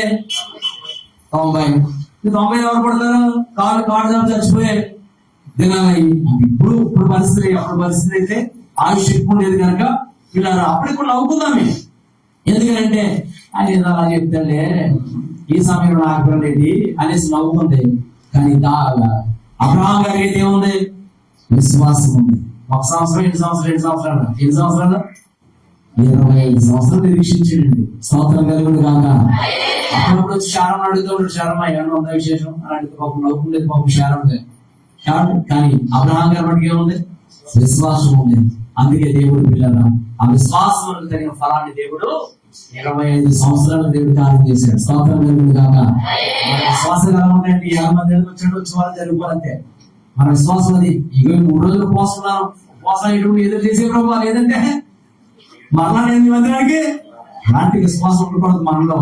కాబట్టి దేవుడి సన్నిధిలో నువ్వు విశ్వాసం చేత నిరీక్షించబడితే దేవుడు ఉన్నతమైన కార్యాలు జీవితంలో చేస్తాడు. ప్రతి 3వది నువ్వు ఎక్కడ దాక్కోవాలంటే విశ్వాసంలో నువ్వు దాక్కోవాలి. మొట్టమొదటి ఎక్కడ దాక్కోవాలట? బుద్ధిమంతులు అయితే క్రీస్తులు దాక్కోవాలి. 2వది ఎక్కడ దాక్కోవాలట? సంఘంలో దాక్కోవాలి. 3వది ఎక్కడ దాక్కోవాలట? విశ్వాసంలో దాక్కోవాలి. 4వది ఎలా ఉండాలో చెప్తాను పిల్లారా. 4వది ఎలా ఉండాలో చెప్తాను పిల్లారా. యెషయా రాసిన గ్రంథం 2వ వచనం చదవండి. 4వది నువ్వు ఎలా ఉంటే ఆ ఆపదలను తప్పించబడతావు, అపాయం నుంచి విడిపించబడతావు. 4వది చెప్పి నేను ముగిస్తాను పిల్లారా. యెషయా రాసిన 2వ వచనం. యెహోవా భీకర సన్నిధి నుండి, ఆయన ప్రభావ మహత్యం నుండి, బండపేటల నుండి, ఆ దూరము మంటిలో దాగియుండుము. ఎక్కడ దాగి ఉండాలంట? మంటిలో దాగి ఉండాలి. 4వదిగా నువ్వు ఎక్కడ దాక్కోవాలి? మంటిలో దాక్కోవాలి. అంటే మంటిలో దాక్కుని మంటి ఎలా దాక్కుంటావయ్యా అన్నట్టుగా చూడకండి. మంటిలో దాక్కోవడం మంటు దేనికి సాదృశ్యం ఉందంటే తగ్గింపు జీవితానికి సాదృశ్యం. దేనికి సాదృశ్యంగా ఉంది? తగ్గింపు జీవితాన్ని మనం కలిగి ఉండాలి. ప్రభు తెలుసుకున్నాం, రక్షణ పొందుకున్నాం, అయ్యో మా సీనియర్లోనే అన్న అనకూడదు. ఏమండి? విరిగి నలిగిన హృదయం ఆయన సన్నిధిలో ఎలా ఉండాలట? అందరూ కూడా తనకు తాను తగ్గించుకున్న వారు హెచ్చించబడతారు, తనకు తాను హెచ్చించుకున్న వారు తగ్గించబడతారు. కాబట్టి హెచ్చింపు జీవితాలు మనలో ఉండకూడదు. నువ్వు తగ్గించబడు, ప్రభు నిన్ను హెచ్చించడం ప్రారంభిస్తారు. స్తోత్రం కలుగును గాక. హల్లెలూయా, హల్లెలూయా. అందుకే పిల్లరా అబ్రహాము గారు అంత గొప్ప ధనవంతుడే కూడా అన్నాడు, అయ్యా నీ పాద ధూళి వంటి వాడు ఆయన అంటున్నాడు. ఏమంటాడు? నీ పాద ధూళి వంటి వాడు ఆయన, నేను ఎందుకు పనికిరానటువంటి నాయనని ఎంత తగ్గించుకుంటాడండి దేవుడు. అందుకే అబ్రహామును దేవుడు తన సంతానమును దీవించాడు. అంతేకాదు అబ్రహాము విశ్వాసులకు తండ్రిగా దేవుడు చేశాడు. స్తోత్రం కలుగును గాక. హల్లెలూయా. మనం ఎలా ఉండాలంటే దేవుని సన్నిధిలో తగ్గింపు జీవితాలు మనం కలిగి ఉంటాం. తగ్గింపబడాలి. నువ్వు రేపు రాబోయే ఆపద నుంచి నువ్వు తప్పించబడాలి, విడిపించబడాలంటే, భయంకరమైనటువంటి ఆపద నుంచి నువ్వు విడిపించబడాలంటే బుద్ధిమంతుడిగా మనం ఎలా ఉండాలంటే మొట్టమొదటి క్రీస్తులో నీ జీవాన్ని దాచుకోవాలి. 2వదిగా సంఘంలో నువ్వు దాచబడాలి, సహవాసంలో దాచబడాలి. 3వదిగా విశ్వాసంలో నువ్వు దాగి ఉండాలి. 4వదిగా తగ్గింపు జీవితాన్ని నువ్వు కలిగి ఉండాలి. స్తోత్రం కలుగును గాక. హల్లెలూయా. తగ్గింపు జీవితాన్ని కలిగి ఉండాలి. ఏముందని మత్స్యం చెప్పాలి? ఎన్నో సంపాదిస్తాం ఈ లోకంలో, ఎంతో సంపాదిస్తాం ఈ లోకంలో. ఏదైనా పట్టుకెళ్ళగలుగుతావా? కాబట్టి కరోనా వచ్చింది, గొప్ప వాడు చనిపోయారు. వారు డబ్బు లేక, వారు పరుగుబడలేక, వారికి ధనం లేక, వెనకాల పరపతి లేక అంటే అన్నీ ఉన్నాయి. కానీ ఏం లేదు వాళ్ళకి, క్రీస్తుల జీవాన్ని వాళ్ళు దాచుకునేప్పుడు. ఏది మనతో ఉన్నది ఏది కూడా మనం రక్షించలేదండి. నీ ధనం నిన్ను రక్షించలేదు, నీ బంగారం నిన్ను రక్షించలేదు, నీ ఆస్తులు నిన్ను రక్షించవు. నిన్ను రక్షించే వాళ్ళకు ఉన్నారు. ఆయనే నజరేయుడైన క్రీస్తు. హల్లెలూయా, హల్లెలూయా. అందుకే మొదటి చదువుకున్నప్పుడు కదా, బుద్ధిమంతుడు అపాయం వచ్చి చూసి ఏం చేస్తాడట? దాగుకుంటాడు. జ్ఞానము లేని వాడు ఆపదలో చిక్కుకుంటాడు. కానీ ఈ రోజు మన బుద్ధిమంతుడిగా ఉన్నామా? ఒకవేళ బుద్ధి లేని వారికి మనం ఉన్నామా? బుద్ధిమంతులమైతే నిజంగా ఇదిగో మన జీవాన్ని ఎక్కడ దాచుకోవడం? మొట్టమొదటిగా క్రీస్తులో దాచుకోవాలి. రెండవదిగా సంఘములలో దాచుకోవాలి. సంఘాన్ని నిర్లక్ష్యం చేయకండి. ఉపవాసం కూడా వచ్చి తర్వాత పర్లేదు ఆదివారం ఒక వారంలో పోయినా చదివిపెట్టేసుకుంటారు చాలా మంది. అలా చేయకండి. ప్రతి వారంలో మందిరంలో దేవుడు తప్పక నిన్ను కుటుంబాన్ని ఆశీర్వదిస్తాడు. హల్లెలూయా. నాలుగవది ఎక్కడ ఉండాలంట? విశ్వాసం. చాలా ఉన్నాయి కానీ సమయం నాకు సరిపోలేదు కనుక నేను ముగిస్తా ఉన్నాను. ఇలా విశ్వాసం మనం కాకపోరట. మూడవదిగా నాలుగవది ఏం చేయాలంటే తగ్గింపు జీవితాన్ని కలిగి ఉండాలి. ఎందుకంటే ఏ అపాయం రాబోతుందో, మన జీవనంలో ఎలాంటి అపాయాలు రాబోతుందో, రేపు ఎలా ఉంటామో ఇప్పుడు నాకు తెలియదు. అందుకే అపాయం రాకముందే, ఆపద రాకముందే బుద్ధిమంతులు మనం ఏం చేయాలి తెలుసా? మన జీవాన్ని క్రీస్తులో దాల్చుకుంటా మనం ఎప్పుడు వరకు ఉంటుంది? ఎవరు దాస్తాడు మనల్ని? ప్రభువే మనల్ని దాస్తాడు. చదువు ముగిస్తాను. చదువు యెషయా 21వ వచనం చదవండి. ముగిస్తాను. 26వ అధ్యాయం 27వ వచనం. నీవు వెళ్ళి నీ అంతఃపురములో ప్రవేశించు. అదిగో నీ అంతఃపురములో ప్రవేశించండి. నీవు వెళ్ళి నీ తలుపులు వేసుకోండి. మీ తలుపులు వేసుకోండి. ఉగ్రత తీరిపోవు వరకు కొంచెం సేపు అదిగో కొంచెం సేపు దాగియుండు. కొంచెం సేపు ఎప్పటి వరకు దాగుంటారంటే మనం కొంచెం సేపు అండి. ఆ ఉగ్రత రాబోయే ఆ దినాల కొరకు మనం కొంచెం సేపు ఆయన మందిరంలో ఆయనే దాస్తాడు. ఆయన ఎదుట మనం దాగగలిగితే, ఆయన సన్నిధిలో మనం నవ్వగలిగితే దేవుడు ఉన్నతమైన కృప మనకు అనుగ్రహిస్తాడు. నిత్య జీవానికి వారసులుగా మనం చేయబడతాం. నిత్య జీవంలో మనము కూడా సదాకాలం దేవుడితో భాగ్యాన్ని దేవుడు మనకు అనుగ్రహిస్తాడు. అటు భాగ్యం అంటే మనందరం పొందుకుంటున్నాం. బుద్ధిమంతులుగా మనం మన జీవాన్ని క్రీస్తులో దాచుకుని, విశ్వాసంలో దాచబడి, ఇలాగా సంఘంలో దాచబడి, తగ్గింపబడి మనందరి జీవితాలు అనేక మంది ఆశీర్వాదకరంగా మార్చబడిన కాక. తల వంచిన ప్రార్థన గురించిన సర్వోన్నతుడా, మహోన్నతుడా, దయగలిగిన మా తండ్రి, వందనాలు స్తోత్రాలు చెల్లిస్తూ ఉన్నాను. ఎందుకు దేవా మీకు వందనాలు ప్రభు, స్తోత్రాలు. ఎంతవరకు ఈ శ్రేష్టమైన మాటలు మాకు అనుగ్రహించండి. వందనాలు ప్రభు. బుద్ధిమంతులమైతే ఎక్కడ మేము దాచుకోవాలి, ఎలా దాచబడాలో మీ శ్రేష్టమైన మాటలు మాకు అనుగ్రహించినందుకు నీకు వందనాలు స్తోత్రాలు ప్రభు. అవునైనా భయంకరమైన దినాలు రాబోతూ ఉన్నాయి. భయంకరమైన ఆపద రాబోతూ ఉన్నాయి ప్రభు. 2024 సంవత్సరాల క్రితమే తండ్రి మాకు ఎంతగానో భయపరిచావు. ఇదిగో నువ్వు చెప్పిన రీతిగా ఆయన ఈ రోజు లోకంలో అవే జరుగుతూ ఉన్నాయి. కానీ చాలా మంది ప్రభు నేను విశ్వసించలేక, తండ్రి నేను కనుగొనలేక, తండ్రి నేను ప్రభు తగ్గింపు జీవితాలు లేక ఆ భయంకరమైనటువంటి ఆ ప్రళయాలను చిక్కుపోతూ ఉన్నారు. నరకంలో జారిపోతూ ఉన్నారు. తండ్రి ఒక్కసారి వారిని జ్ఞాపకం చేసుకోండి. ఆయన ఒక్కసారి వారిని దీవించండి ప్రభు. వారిని జ్ఞాపకం చేసుకోండి. మాకు ఇచ్చిన కృప, మాకు ఇచ్చిన ధన్యతనైనా వారిని కూడా అనుగ్రహించి మీరే మాకు సహాయం దయచేయాలి. ప్రతి ఒక్కరిని పేరు పేరు దీవించి ఆశీర్వదించమని నీ దాసులను పవిత్రపట్టుకుని ఇంకా నాయన ప్రభు జరగబోతున్న పూర్తిలన్నీ కూడా ఘనముగా మహిమకరముగా జరగడానికి మీరే సహాయం దయచేయమని, నీ వేడి చేత, నీ ఆశీర్వాదముల చేత నింపమని యేసయ్య ఘనమైన శ్రేష్టమైన నామమున వచ్చిన ప్రతి బిడ్డను పేరు పేరు దీవించి ఆశీర్వదించమని ప్రార్థన చేయగలుగుతున్నాము మా పరమ తండ్రి. ఆమేన్, ఆమేన్, ఆమేన్, ఆమేన్, ఆమేన్. మన తండ్రి అయిన దేవుని ప్రేమ, మన ప్రభువును రక్షకుడైన యేసుక్రీస్తు కృప, పరిశుద్ధాత్మ దేవుని సహవాసం ఆదరణీయు ఇప్పుడు ఎల్లప్పుడూ వారు సార్వత్రిక సంఘాలకు సదాకాలము దేవుని కృప తోడైన నడిపించుగాక. ఆమేన్, ఆమేన్, ఆమేన్, ఆమేన్, ఆమేన్.